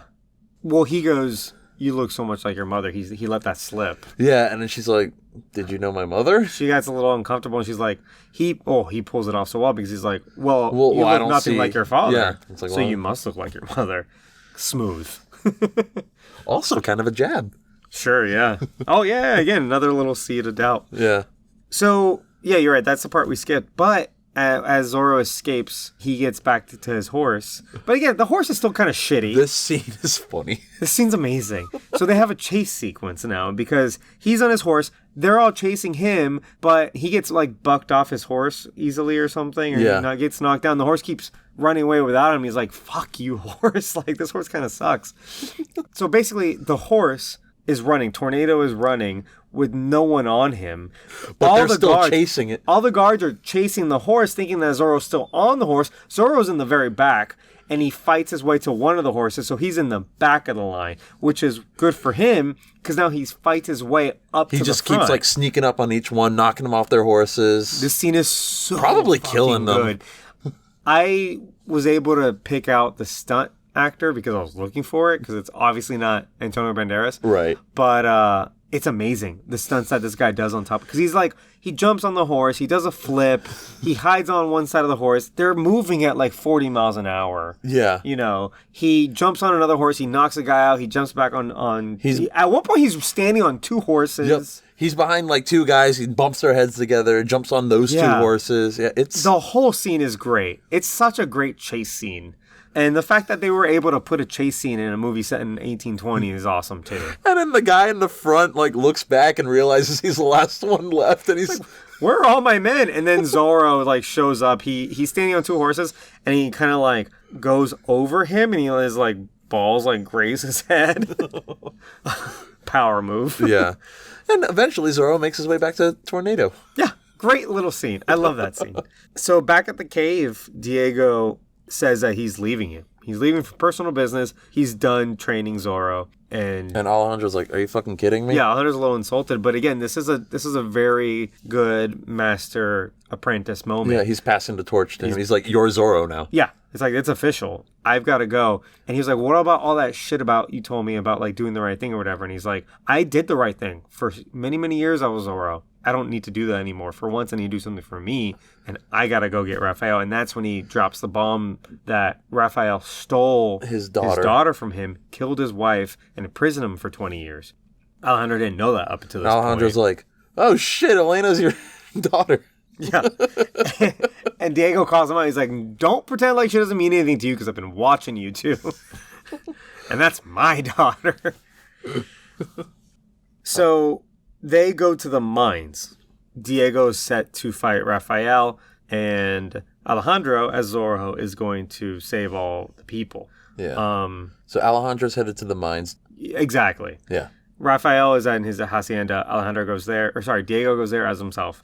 Sneaky enough that he sneaks around, gets a sword right up to Raphael's neck again. And then confronts him. And says... He's like, call Elena. Yeah, bring her over here. And he's like, you're not the Zorro that we just saw. And he's like, oh, there's many people would happily be Zorro. And he brings out Elena, and she's like, Bernardo, what are you doing? She's very confused. So confused. He's like, no, tell her the truth. He tries to kind of get it out that Raphael isn't her real father. Raphael's like, this is just an old man who lost his daughter and thinks he's crazy, and he thinks he can steal mine. Yeah. And he's about to slice his throat right then and there, but he won't do it because of Elena. He doesn't want to kill in front of Elena. Yeah. And also they got a bunch of guns on him, but he probably doesn't care about that either. No, he doesn't care if he dies. Yeah. They lock him up, but like minutes later, Elena breaks him out because I guess she believes him. Well, yeah, he convinces her because he mentions what was always hung over her crib, the flowers. Yeah. And right the first time he's about to say it, Hart's about to shoot him. And Elena, like, jumps in front. And then Raphael's the one that's like, no, don't shoot. Like, oh, yeah. Because it's about to be the same shit that happened. Harrison love you. Right, because that's how he lost the mom. Yeah. So everyone converges up the mines. Zorro's there under disguise again, like in the beginning of the movie. That's right. Different Zorro, but whatever. Yeah. He, for some reason, he is in disguise as the water guy, who is only allowed to give water to prisoners as they're about to die from like dehydration. Which is a weird. Well, I guess it's not weird if you're being that cruel. Right. They're evil. Yeah. And I love this part because both Zorros are fighting their nemesis. Yeah. Zorro, a.k.a. Alejandro, is fighting Harrison Love, and Diego's fighting Raphael. Yeah. Anthony Hopkins. I feel like people are going to get a little confused with all these Spanish names. Yeah, well, I try to say, like, who they are early on and, pay attention, I guess. I mean, it's the characters' names. Yeah. Yeah, so Anthony Hopkins is fighting Raphael, the bad guy. No, we can call him Diego. Yeah, okay, sure. Yeah, it's Diego. If you aren't paying attention, fuck you. This whole third act is amazing. This whole action scene, the end bit, is not short. It's pretty long. Yeah. But there's so many moving parts and everything kind of shuffles around so many times that it's so interesting. It has, like what you said, that Pirates of the Caribbean feel where the action is moving, and before you know it, now they're fighting on top of this thing, and now this thing fell. And it's getting the characters from like one point to another where something else is going to happen. It is moving. It moves the plot. Yeah. Exactly. There's a part where Raphael is fighting Diego, and Diego's about to kill him, but Elena stops him because I think this is fair. She doesn't want to see him die. Right. Because she just learned that that's not her dad. it's too soon. It's too soon for her to be like... He still raised her. Yeah, it's too soon for her to be like, all right, yeah, fuck this guy, kill him. She doesn't want that. She wants some sort of justice, probably, and a lot of questions answered. But she doesn't want this guy, like, just be shot today, on the day she just found out. So there's this whole moment where Raphael then pulls a gun on her, holds her hostage. And I'm like, this is what's going to convince her to be like, nah, fuck this guy. Yeah. Which causes Diego to, like, drop his weapon. Yeah. But then Raphael attacks him, and then he does say something along the lines of, like, do you really think I would shoot my own daughter? You probably would. It's like, I feel like you would, because you're kind of a... I think you just said that just now, to kind of, like, get back into your daughter's good graces. But I think you would. The fact that you pulled a gun on her in the first place is terrifying. Yeah. Oh, and by the way, they're setting the mine to blow, because basically, now that Zorro stole the map, there's evidence out there, and they're like, we need to destroy all the evidence before Santa Ana finds out, because he will kill us all. Yeah, we'll all be arrested and we'll all get murdered or executed. And so they're like, we got to blow it up. And the slaves, we're going to blow all of them up too. They all get murdered. So Hart lights the fuse by shooting it with a gun. Yeah. He's like... yeah, one of those movie tropes. So yeah, they're all in cages and there's a bunch of dynamite and a bunch of gunpowder. And there's fuses to go set them off. So they're literally in cages about to explode. And all the fuses are going off. And that's kind of Elena's thing. She's trying to go let everyone out of the cages while Harrison Love and Alejandro are duking Antonio Banderas, Zorro, they're fighting. Their fight is amazing. There's a part, because they're on these platforms. I don't know if you noticed. He does like a side jump from one platform to another and then kicks off and does another reverse jump. It's very parkour. Yeah. While holding a sword, there's a part where he kicks the sword out of Love's hands. It goes over a bit. He catches it and then like stabs him. Yeah, does he stab him? He gets a hit on him. He stabs him, but like the choreography is just so good. You could watch it over and over again. It's so great. So he stabs him. He leaves him on this platform. He jumps off it. Meanwhile, the fight on the other side of the mines ends up with Raphael tied up to a thing, a barrel or a cart or something that goes down. Basically, they both end up falling down the side of the cliff. It's very dramatic. With all the bars of gold getting spilled on top of them, and it just bludgeons them to death. Yeah, and all you hear is Hart just looking up and going, ah! It's kind of awesome, though. Yeah. This terrified screams. Because in a lot of action movies, you watch like an action movie, especially one from the 90s, and you're going to say, all right, well, they stole that from this, or I've seen it better in this movie or whatever. In no movie have you ever seen the bad guys get killed together by all of their gold just crashing down on them that they were trying to steal. It's so cool. They eventually break all the prisoners out. They run off, and then the mines blow up, and there's just a crazy huge explosion. And we were saying this, it looks so real. Like, they did this. They probably blew up a set. CGI wasn't that good in the 90s anyway, in 98. Right. But it doesn't even look like a miniature. It looks like they blew up a very large area. No, like there's chunks of wood flying. That's real fire. Yeah, they do the thing where they record the explosion from different angles and then they play it over and over again. You know, they make fun of it in Family Guy when they blow up that house and they show it like 10 times over and over again. But I'm like, you know effective. What? It's earned at this point. Like, you earned this explosion. Yeah. Because it's not a random explosion. It was part of the plot. They said earlier in the movie they need to blow everything up. They're on a mine with a ton of dynamite. Like, all the pieces are there to have earned it. And then the whole third act was just so good that it really kind of, like, caps it all off, you know? Yeah. And I'm not one to be like, oh, yeah, explosions. I'm like, no. Usually I'd be like, that was egregious. You didn't need that. This explosion is so well done. It's so well earned. It really just makes you feel good at the end of the movie. You know what I mean? Yeah. And then at the end, like, all the prisoners are walking out with Zorro, and he's holding a kid, and it's just such a majestic moment, you know? Very heroic. Oh, yeah, it's awesome. But then Diego's gravely wounded. And he dies, yeah. He dies, but before he dies, he's kind of like basically gives his blessing to Alejandro. That's nice. So like, hey, you can fuck my daughter. Yeah. that was cool of him. And then we flash forward probably like a year, and they're in the same mansion that Diego had. Yep. And you find out they did fuck. They did fuck, yeah. They have a child. They have a child. It's a boy, and they named him Joaquin, which is his brother's name who died at the beginning of the movie. And he's doing the same bit where he's telling him about his heroic adventures as Zorro. Yep. As a baby. And I thought that was a nice little bit to end the movie. You know, that was a reshoot. Originally, the movie was going to end just right there with Anthony Hopkins dying. Oh, I'm glad we had a little bit of an epilogue there. I think it was like Spielberg, who was consultant? No, a producer, like an executive producer on this. He was like, you can't close on that. That's a real bitter ending. Yeah, it's very abrupt too. Yeah, so they put in that other scene, which ties the whole thing together, and it also kind of provides like a sense of like, yeah, Zorro is not a man; it's a legend, and the mantle will pass on, which is a very superhero thing. Yeah, you know, it's a super Captain America. The whole like it's not just a man, like it's an idea, it's an ideal. Exactly. So that's the movie. Fuck, man, this movie is amazing. It's really good. You hadn't seen it, so we were saying you hadn't seen it since I was a very young child. I didn't understand anything I was watching. I was just like, oh, this is cool. Yeah. Watching as an adult, I'm like, now again, not only does this movie hold up so well, if I didn't tell you it's from 1998, you wouldn't be able to guess. No, it holds up very. I did not think this was a 90s movie when I watched it. And it's not just because the action is good and because it's shot really well and the music is so good and the effects look good. It was ahead of its time with the writing, It's the writing. Yeah. It moves fairly quickly. This is a long movie, but it moves quickly. But it focuses on the characters really well. And that's why it feels like a Marvel movie. Because the MCU movies work, I think, because the characters work.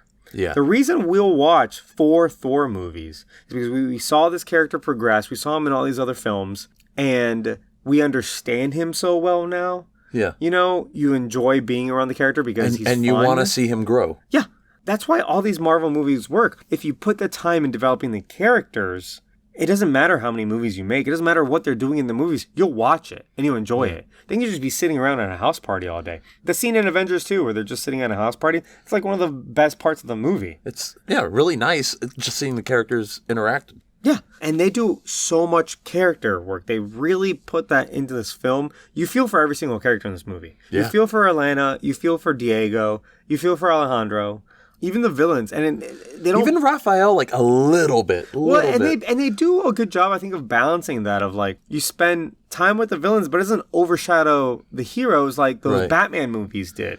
Yeah, where it's all villain centric. This movie is not villain centric, but you spend enough time with them that you believe their motivations, you believe their plan. It's not just like some whack ass scheme that they're brewing, like.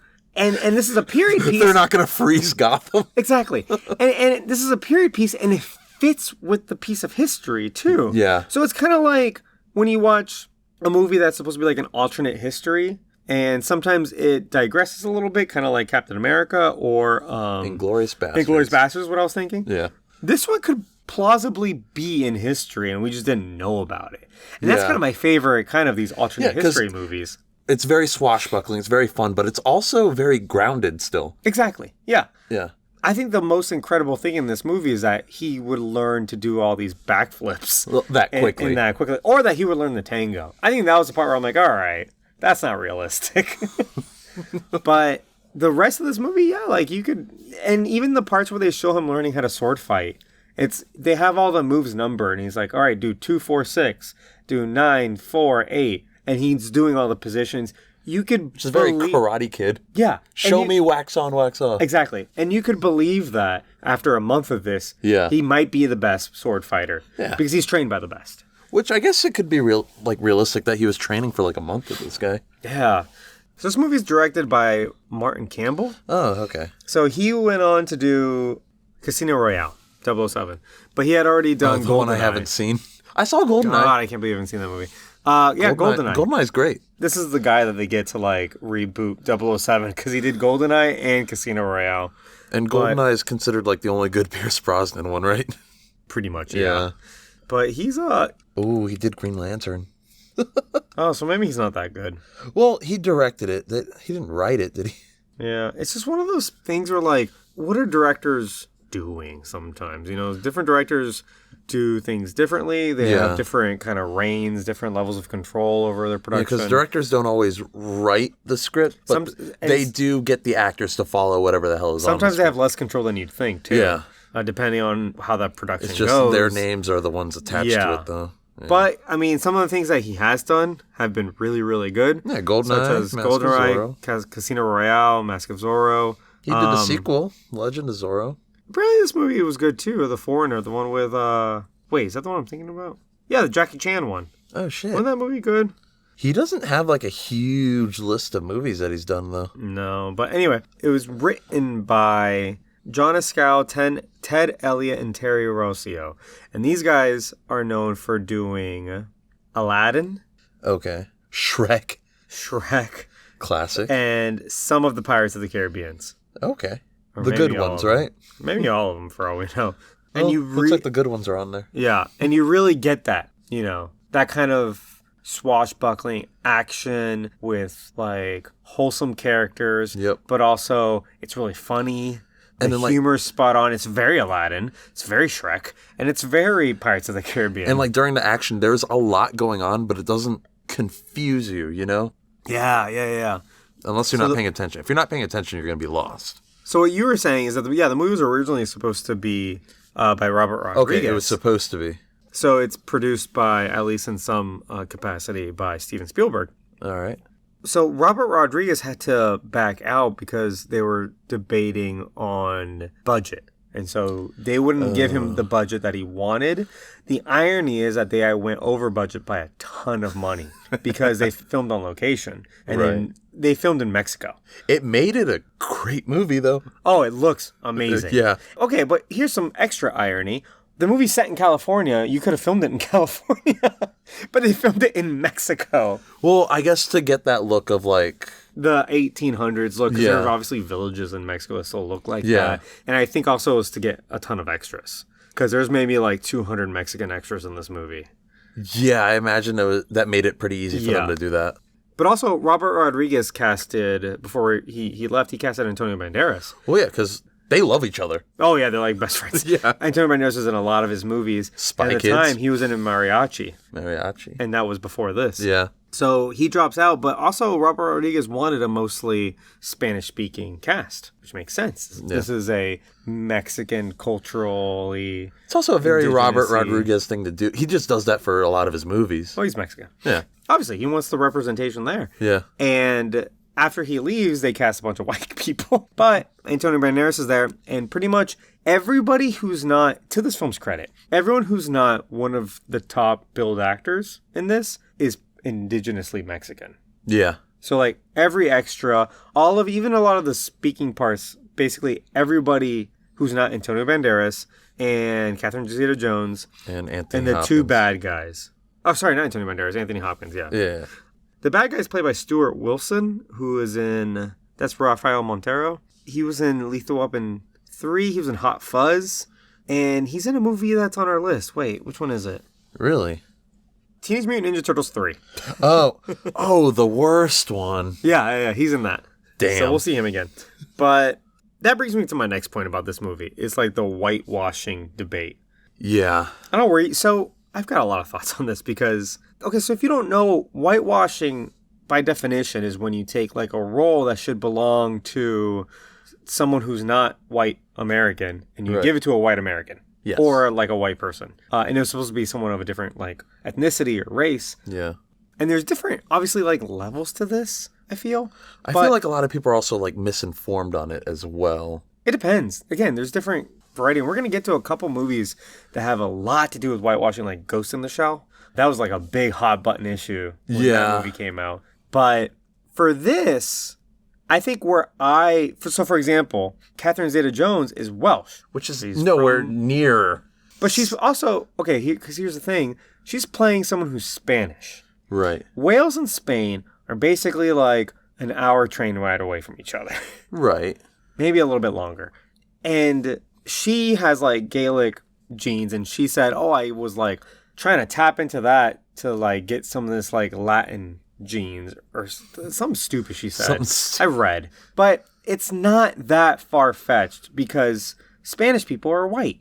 They're Europeans. Which is true.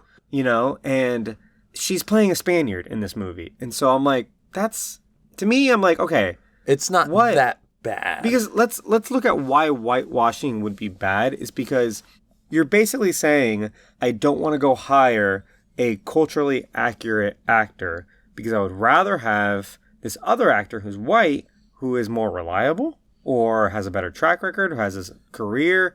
And I think most of the time it's like this name's going to sell tickets. Yeah, it's going to get butts and seats. Sure. A name like Anthony Hopkins. You can put that on the poster. Right. You know what I mean? Anthony Hopkins is already and people will be like, oh shit, I'm going to watch that. Exactly. But shouldn't that role go to someone else? The other thing about that is, what is the percentage of actors available that fit that role? Now, for this, it should have been obvious. You should have got someone else, in my opinion, for some of these roles. But, you know, people complain about, like, for example, like in Star Wars, there's not enough women in Star Wars in 77. In 77, there weren't a whole lot of, like, female actors compared to male actors. Right. And yes, they should have written more roles, but when it's time to audition, guess who's walking in the door? They had trouble finding a tall guy to play Chewbacca. They found the tallest man they could, and they're like, shit, I guess you're the only person in the world who can do that. You're doing it. Now, there's a million people acting that are all there 7 feet tall, and they can be like, oh, they found the next guy easily. It's a lot more competitive now. Exactly, because the industry has changed, and and a more diverse group of people are making their way into the industry today than they were back then. In 1998, you probably should have found someone else. But I can at least empathize in some of the older movies when they couldn't get that kind of actor. Right. As far as like skill goes too, like I've got no complaints against who they picked. They did an excellent job. Well, sure, but that's not the debate though. No, yeah. So, and honestly, whitewashing is, we consider this new, but that's where blackface came from 100 years ago or 80 years ago, because they didn't have black people to act. And they're like, well, I guess we got to be the black people. Right. But that's not a good solution. What you should have done is, you know, given the black people opportunity to become actors. And they didn't, right? So therein lies the problem. But it's not a problem you can fix overnight. It's the same reason we don't have female leaders, because to be a leader, you have to have had a career. There's a lot of like prerequisites and stuff. So, yeah. Today, we have a lot more female politicians than we did 30 years ago, but it's going to take longer before they grow into those roles and become the leaders. Right. You know what I'm saying? And so it's a change that is happening actively right now. Absolutely. But it doesn't, we can't get there overnight. And I don't want to be like, oh, like, some people be like, oh, this particular movie is a female story, so we need a female director. I completely agree with that. Now's the time when you can find female directors all over the place. It wasn't common. But like, if you were to do this in the 60s, good luck. Like they just weren't in the industry because they weren't encouraged to be in the industry. Right. So it takes time to kind of get there. And now it's 2021. You're out of excuses. You know what I mean? Like, we have a female vice president currently. Exactly. You're kind of out of excuses for this kind of thing. Yeah. 98, you could have probably got us some kind of different roles. But if we get down to, is this whitewashing? I think in 2 instances it is, in 1 instance it's not. I'm perfectly fine with Catherine Zeta-Jones playing a Spaniard because, like I said, it's racially not that different from what she is. It's a white lady from Europe. What I like about what she did with the character is that she went and put on a Spanish accent, and it's super well done. It's convincing. It's super convincing. I thought for a very long time that she was Spanish. When I found out she was Welsh, I was kind of blown away. And that was like as an adult. So I think that's fine. If she was supposed to be like an indigenous Californian, like a Mexican person, that wouldn't work at all. I'd be like, no, that doesn't work for me. The other 2 characters that don't work for me, and I would say this is whitewashing, is Anthony Hopkins and Stuart Wilson, the bad guy. Because those guys are British, and they're supposed to be playing Spaniards. And again, same thing. It would be fine if they fucking just pretended to be Spanish. Like they're from Spain. Because Stuart Wilson is British. I think he's English. And he shows up and he's like, I am Rafael Montero. No, you're fucking not. Anthony Hopkins has his iconic Welsh accent. And he's like, I'm Diego de la Vega. No, you're fucking not. What? Did you even try? Catherine Zeta-Jones learned the Spanish accent for this role. What did you do? Anthony Hopkins did kind of look like a Spaniard in this movie, though. He could have pulled it off. Yeah. Absolutely. Again, they're not racially that different. They're white people from Europe. But he didn't even try. He's like, well, I'm Anthony Hopkins. I got to talk like Anthony Hopkins. He just did an Anthony Hopkins, exactly. I'm going to get to him and keep her canceled, but he just did Anthony Hopkins. And that's fine because he's an amazing actor and he has one of the most iconic voices ever. Yeah. Right? So you would never say no to Anthony Hopkins in your movie. But you casted him as a Spaniard. Like, it'd be one thing if he was like, I changed my name to Diego de la Vega because I grew up in Spain. Whatever, if you explained they it. They totally could have done that. They could have put a throwaway line just to, skirt that in there. They didn't. He is actually playing a Spaniard. So that's where I'm like, okay, you didn't act. You're an actor. Right. Act the part. You know what I mean? Yeah. So that's where I hold issue. I do appreciate that they filmed this in Mexico. It looks very real, like you said. Yeah. And it's got a bunch of Mexicans in it. And that's amazing because you see the people. They're right there and they're playing themselves. They're playing poor people in tough times. Yeah. They're peasants. And that kind of still exists in Mexico. Like today. They have a lot of poverty. They have a huge disparity between, their working class people and the people that are in charge. So, and that's been all throughout Mexico's history.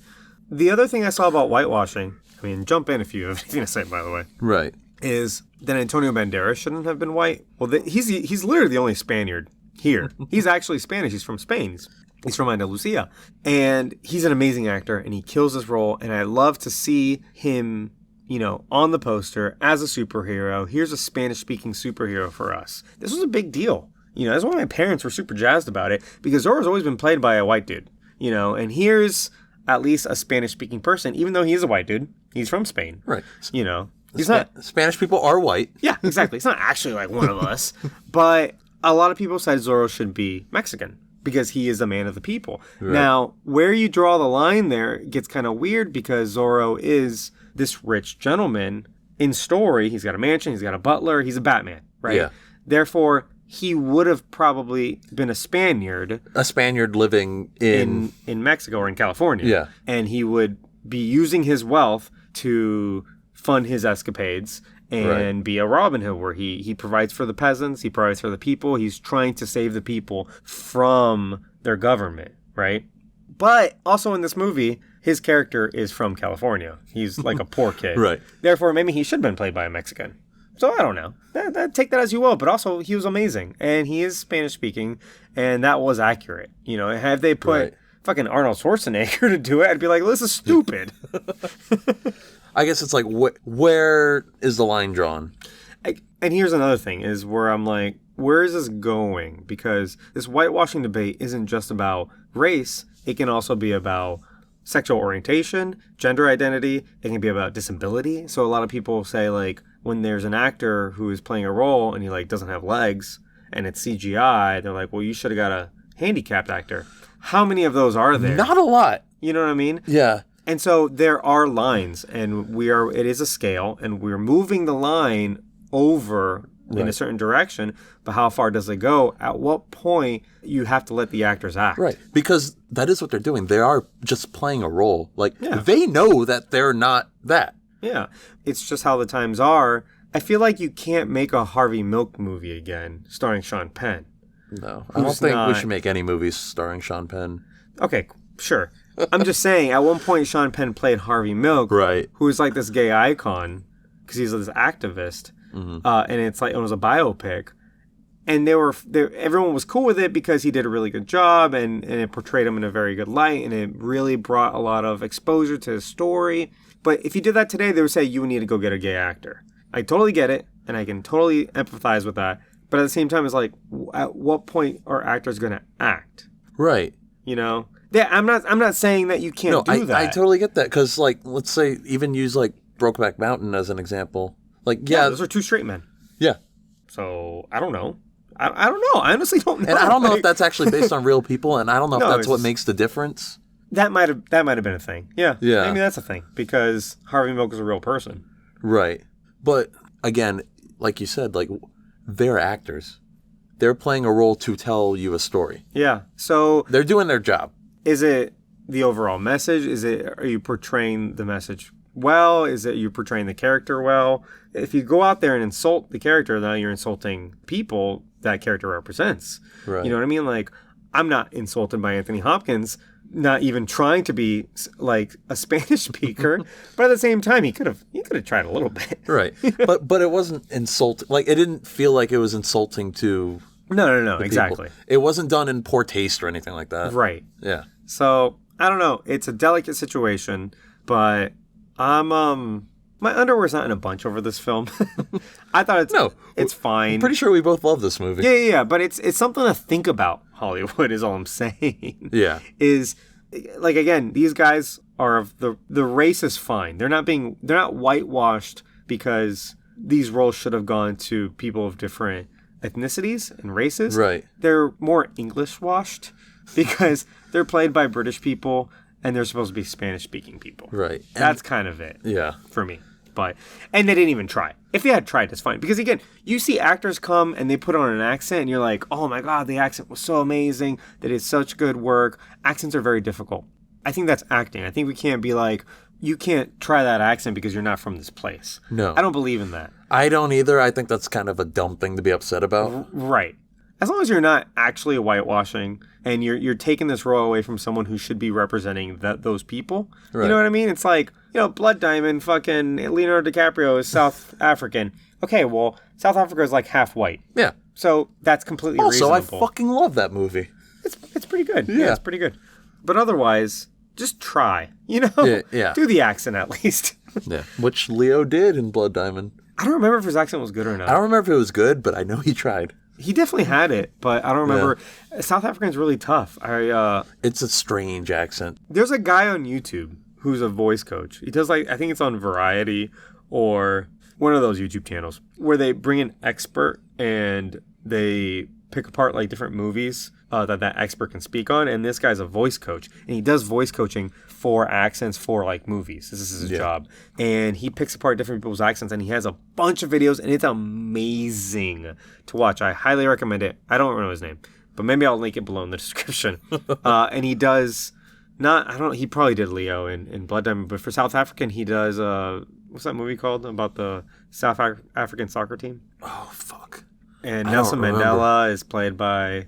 I don't remember the name of the movie, but I know what you're talking about. And Matt Damon's in it. Yeah. And he said Matt Damon's South African accent was really, really good. Okay. You got to watch it. He goes and he picks apart everyone's accent. And, like, the thing is, like, the South African accent even, like, in most movies where it's shown, they have to put subtitles because it's kind of hard to understand them when they talk at certain at for certain Americans, times. Yeah. Sure. Yeah, for us stupid Americans. We're so dumb. But that's what I have on whitewashing. While we were going over the plot, we talked about how much we like the action in this. Yeah. How well it works. All the stunts. You don't... Like, you see movies like this still, but it's like Marvel movies. You don't see movies other than, like, Marvel really... They're few and far between. Really, like, try hard to do this kind of choreography, this kind of action. When we saw Mulan... Did you see Mulan? Yeah, I saw it with you. Oh, yeah. Did you like it? I don't remember. I thought it was okay. I hated it. Do you know why I hated it? Because it's supposed to be Mulan meets Kung Fu. Because they got some of the best martial artists on the planet in this movie. Yes. And you didn't use them. And nope. And all of the action is very quick cuts, zooms. It was very Hollywood. Very much so. And I'm like, I wanted to watch a Kung Fu movie starring Mulan. That's what I was sold. You had Jet Li, you had Donnie Yen. Donnie Yen does a really quick, like, demonstration that he does that shit on YouTube. Like, that's not special anymore. No. I wanted to see some good He did more in the Star Wars movie he was in. Oh, yeah. Rogue One. And then Jet Li doesn't do anything. He just gets captured. So, I just wanted some really good fight choreography, and I didn't get it out of Mulan. That's what I'm saying. Like, you just don't see this anymore. But this movie has it. It just does it so well. Are you excited about the Shang-Chi movie? Yeah. Because I really trust Marvel to do it well. I am Marvel, too. Give us some kung fu. That's what I want. Yeah, because we didn't get it from Iron Fist either. That's mostly because we got a little bit of it. We did. The girl. What's her name? Her scenes were all great. I don't remember her character's name, but the actress was Jessica Henwick. Yes. Yeah. Yep. She was in Star Wars too. Yes. She all of her scenes were amazing. All of her kung fu fighting was amazing. Well, from what I understood, they didn't have time to train the guy that played Iron Fist in choreography. His wasn't that great. Yeah. It was better in season 2, but nobody watched it. I keep meaning to, now that like some of that might get folded back into Marvel, I keep meaning to watch all those seasons that I didn't watch. Ooh. So I need to do that. I guess to touch on like what whitewashing and how people kind of get it a little confused. People were saying the character of Iron Fist was whitewashed. That's not true. He's not whitewashed. What that's called is it's like Western hero, white hero, something like that. Where it's because it's like that character has always been white. It's always been white. The problem is that back in the 70s, instead of writing like an Asian character, he's like a white the hero, savior. The white savior. Thank you. That's the term. They write a white guy who goes and becomes the best at the thing, the best person at the thing that all of the Asian people are already doing. Right. And you see that in movies like Last Samurai, where Tom Cruise becomes a samurai. Why? Right. And that's not a bad movie, he but just why? becomes a samurai. The thing with Iron Fist, though, is he was like, yeah, he's a white character, but he was raised in that. Sure. It's not whitewashed, but it is a white savior. Yes. Because in the 70s, when they wrote that character, why not write, Shang-Chi instead? And they did write Shang-Chi eventually. And they did. But my point is, they wrote Iron Fist as like, hey, he's a white guy who's the best martial artist. He goes to China, and he becomes the best one. Why? That's kind of the point of that. So, and it's unfortunate because when it comes time to adapt that into live action, what do you do? And I do like that character. I really do. He's got a lot of cool shit. His stuff is more supernatural, though. Yeah. So it's... I mean, the same thing happened with the Mandarin. It was a racially problematic character. Which is why in Iron Man 3, they were like, we don't know what to do with this. They made him like a weird actor, exactly. Yeah. And I like it. I like that movie. I like that movie too. I know that's not a popular opinion, but fuck everybody else. Yeah. I have lukewarm feelings towards that movie, but that part of the movie I really do like. But they do have to kind of sidestep that problem. They can't actually do a Fu Manchu kind of caricature. No, this ain't Flash Gordon. Yeah. So, I don't know. It is tough because you want to adapt that source material, but the source material itself was problematic, so you have to sidestep a lot of elements. You have to make it appropriate for the time. So, I don't know how we got on this in Shang-Chi, we are getting the real Mandarin. Yeah. So they have more. Well, they have more time to figure it out. Yeah. So and figure it out. Hopefully, we get some good kung fu in the MCU. If we it'd be cool. Yeah. If we don't get Zorro level choreography in that, I'm gonna be very let down. And that's why I said it should be an MCU movie. It should be just fold them into it. Disney buy it so everyone can just watch it on Disney Plus. All right, so moving on. Keep or cancel. We're gonna skip over Antonio Banderas and we're gonna skip over Catherine Zeta-Jones because they're in the sequel and they're the only big names in the sequel. So it's kind of like no. If we do them now, we won't be able to do them next week, right? Right. So that leaves us with Anthony Hopkins. Thoughts? I don't dislike him. I think he, the big role I know him from because I'm just a comic geek is as Odin in Thor in that whole trilogy. That was 2011. I know. He had already and that's like the end of his career. Yeah. No, and I knew him in other things before that, but like those are the roles like when I hear Anthony Hopkins, I'm like, oh, that's Odin. Have you not seen Silence of the Lambs? Yeah. Have you seen it recently? No. You need to watch that movie again. That movie is one of the best. But I mean, I do, and everything I've seen him in, I do like him in. I don't dislike him. He does have that presence, though, where it's like, oh, that's Anthony Hopkins being himself. So that is probably the only bone I have to pick with Anthony Hopkins. Right. Is that he's an amazing actor. I get the feeling he phones a lot of stuff in because he's in a lot of stuff. He's a lot of stuff that's not good, too. He's in the Transformers movie, the last one, the 5th one. I haven't seen it. Has anyone seen that? No, I don't. Who knows? I don't think I know a person who's seen that movie. I don't either. Everyone I know is like, yeah, I skipped that one because the 4th one was terrible. Right. 3rd one was bad, and the 2nd one was awful. Yeah. Bumblebee was good. I haven't seen Bumblebee. It's on the shelf. I need to watch it. It's a lot better than what we've been getting. Yeah. So obviously Anthony Hopkins is famous for a gajillion things. He is an incredibly storied actor. Huge career. A lot of stage stuff. The role, however, that probably made him super uber famous is Silence of the Lambs, when he plays Hannibal Lecter. When was the last time you saw it? It was another one of those movies where I was too young to understand what was going on. You need to watch it again. It's so incredibly good. It's really a high point, not only for his career, I think, but for that film series, because it just kind of goes downhill from there. Okay. It's also sort of a sequel, but not really. That movie is based on the second book of the series, and they had previously made a movie on the first book of the series, but those two movies are not connected. Okay. Later on, they went back, and they made another movie on that first book as a prequel. Is that the one just called Hannibal? It's Red Dragon. Red Dragon. Is there one called Hannibal, or is that a show? Both. Okay. Yeah. There was a sequel was called Hannibal, and then the show is called Hannibal. Okay. And I know most people know him as Hannibal Lecter. Yeah. You know, he's in that movie for like 10 minutes or something like that. He has a surprisingly small amount of screen time in that film. It's just his presence. His presence is very much... Oh, yeah. They talk about him for a lot of the movie before they even show him. By the time you meet him, you're already scared. And he hasn't said his a word. reputation precedes him. Exactly. And when you find out how little he is in that movie, you're like, what? Well, that's what good writing and good acting does. Oh, yeah. But I feel like there are projects where he takes super seriously. I think he was super good in Westworld.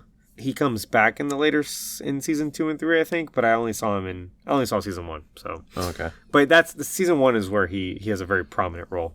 Did you see Westworld 1? I haven't started Westworld. I haven't seen 2 or 3, but season 1 is incredible. The ones where he phones in is kind of obvious because there's a thing in Hollywood where if you have enough cred as an actor, as part of your contract, you get like a rewrite clause where you can rewrite the lines like to suit you.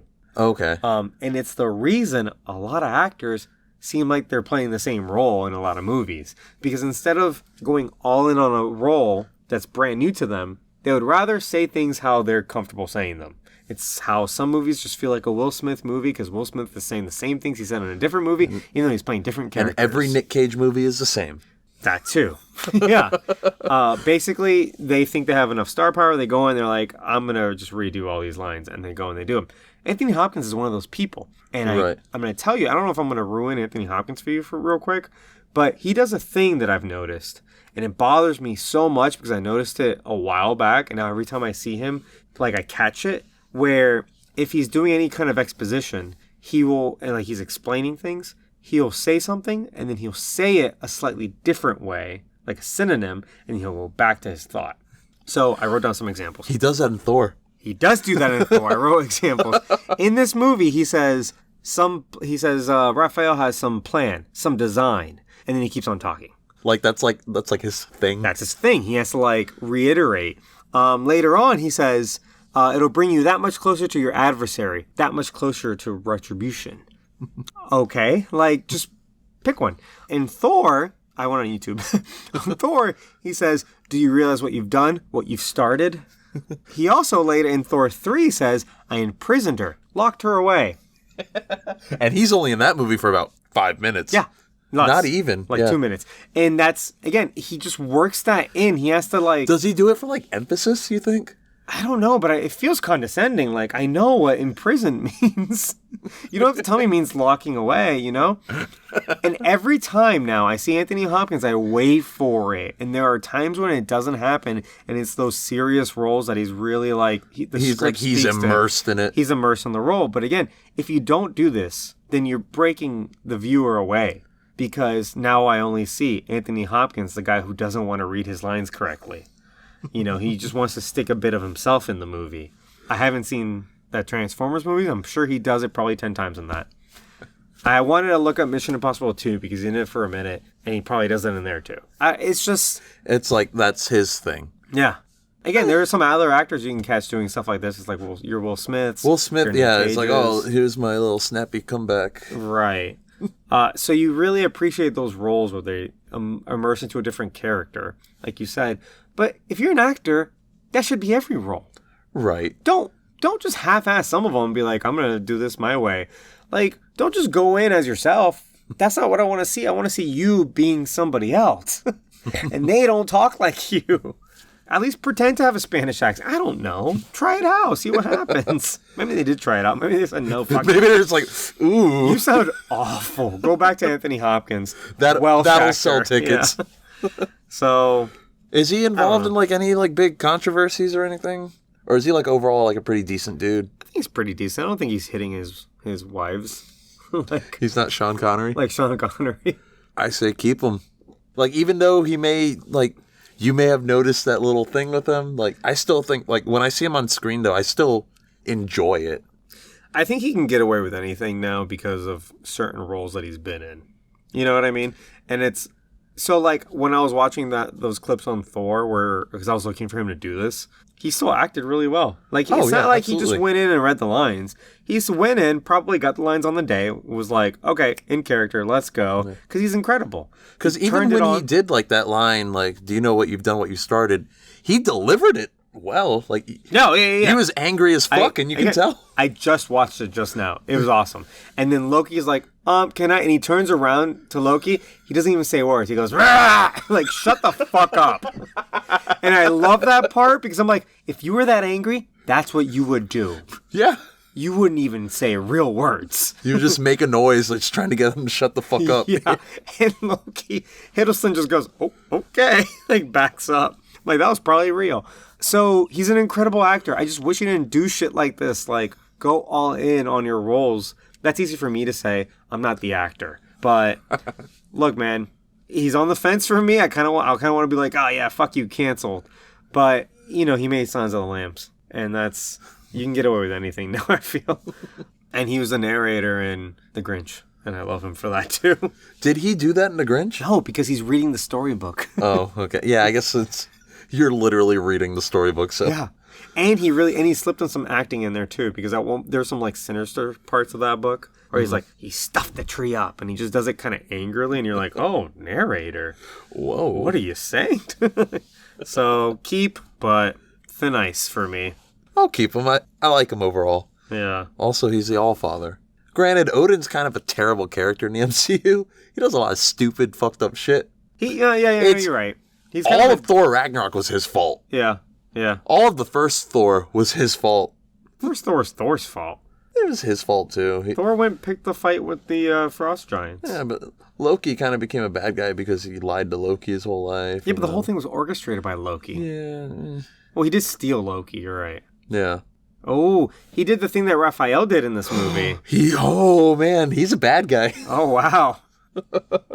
That really just brought it all around, didn't it? Wow. Damn. He got his revenge. Yeah. Okay, cool. Well, yeah, no, keep. All right, cool. Keep, thin ice. That's a new category I made up. So, final thoughts on the Mask of Zorro. Fucking great movie. I'm glad we watched it. I'll watch it again, too. You want to watch it again? I'll fucking watch it again. I'd rather watch this one twice and even see what the next one's all about, because I don't remember the next one. I like this movie so much that I'm kind of sad that it's on our list. Yeah, so apparently okay, so real quick, I love this movie, if that wasn't clear enough. I think this holds up as one of the best superhero movies on our list. So far, at least out of all the movies we've seen so far, this is the best one for me. Okay, I think for me it's still the first Kick-Ass. Kick-Ass? Okay, cool. Yeah. I put this a little bit high, and maybe it's I watched this more than you did, and you watched Kick-Ass more than I did. Yeah. But for me, this is what a superhero movie should be like. It checks all the boxes. Thematically, musically. Oh, fuck, we didn't talk about the music. Real quick, James Horner, pretty good composer. However, he's known for borrowing music. Sometimes from himself, he'll recycle the same shit over and over again. Gets a lot of criticism for that. But this score, which is amazing. Was it entirely original?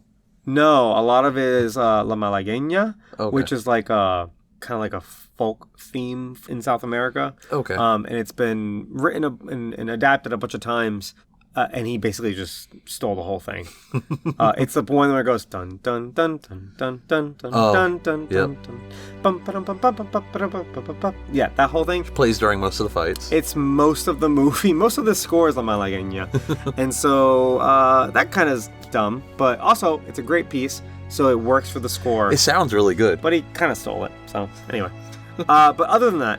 Movie's fantastic. I cannot sell it enough. Like I said, checks all the boxes from actions to character to themes to what is a superhero like. What is like the mantle of a superhero? What do they represent? All of it. This movie's incredible. I love it so much. Definitely not in the Phantom Zone. Keep it forever. In fact, watch this movie if you're not familiar with it don't be turned off by, oh, it's old. It does not look old at all. It doesn't look old, doesn't feel old. You would never be able to tell. So, but what you were touching on, the reason it's canceled is because they made one sequel. That sequel didn't do well, and then they left it dormant. However, now they're talking about doing a Zorro reboot, but it's going to be female-led. We can talk more about this next week. It's going to be female-led, and which isn't a problem. That's fine. Right. However, it's also going to be set in the modern day, and that's what I have a problem with. That's going to be weird. Because Zorro doesn't work in the modern day. Zorro is very much married to this time period. Yeah. Very much married to this specific event in California history. Yeah. Sword fighting's not a thing in the modern day. No, really. we have awesome guns now. Like back then, all the guns sucked. That's why a sword fighter can get away with it. Now it's just, anybody can beat. So you know what I mean? Like it just doesn't work. And so if you try to make it modern, you turn Zorro into like a super spy, like a Black Widow type deal. That's not Zorro anymore. No. And it's not the gender swap anymore. Now you've completely changed the character top down. So I'm like, the gender swap wouldn't be an issue because it's like the mantle could be passed on to anybody. And this movie makes that clear too. Yes. Like in this universe, anybody can be Zorro. Zorro could be a woman, which is why what they should have done is Antonio Banderas today is the same age as Anthony Hopkins was at the time in this movie. Now would be a perfect time to do the same movie and pass the torch on where Antonio Banderas is training a girl to be the next Zorro. And that'd be totally fine. That'd be fucking awesome. It'd be like 1860 or whatever. And it'd be like a soft reboot where you are rebooting the franchise, but it's still in the same continuity. Yeah. So that way you're not pissing off all the old fans. And you're bringing these movies kind of back. You know, like what Ghostbusters 2016 did. Or what they didn't do, I should say. We should talk about that next week because that kind of falls in. We might be short of things to talk about next week, so let's save that. But anyway, so that's it for this movie. You got anything else? No, I fucking love this movie, and I'll leave it at that. Cool. So the next movie you're watching is the sequel, Legend of Zorro. It's, I think, also available on the same shit, Starz, maybe DirecTV, and nothing interesting. I happen to own it, so we're fine. Cool. But, sorry. Other than that, thank you guys for listening. Thank you to that piano dude for a musical intro. Make sure, please, leave a rating and review on whatever podcast app you're listening to. It really does help. Make sure you tell a friend. You can find us on Instagram at Films from the Phantom Zone. You can find us on Twitter at Films from PZ. And if you would prefer, you can listen to us on YouTube. We're not, visually on YouTube. You can't see us. But our episodes are on there. So if that's how you like listening to podcasts, then you can go do that. You got anything else you want to say? Nope. So that's it from me. That's it from Berto. We will see you guys next week. See ya. Bye.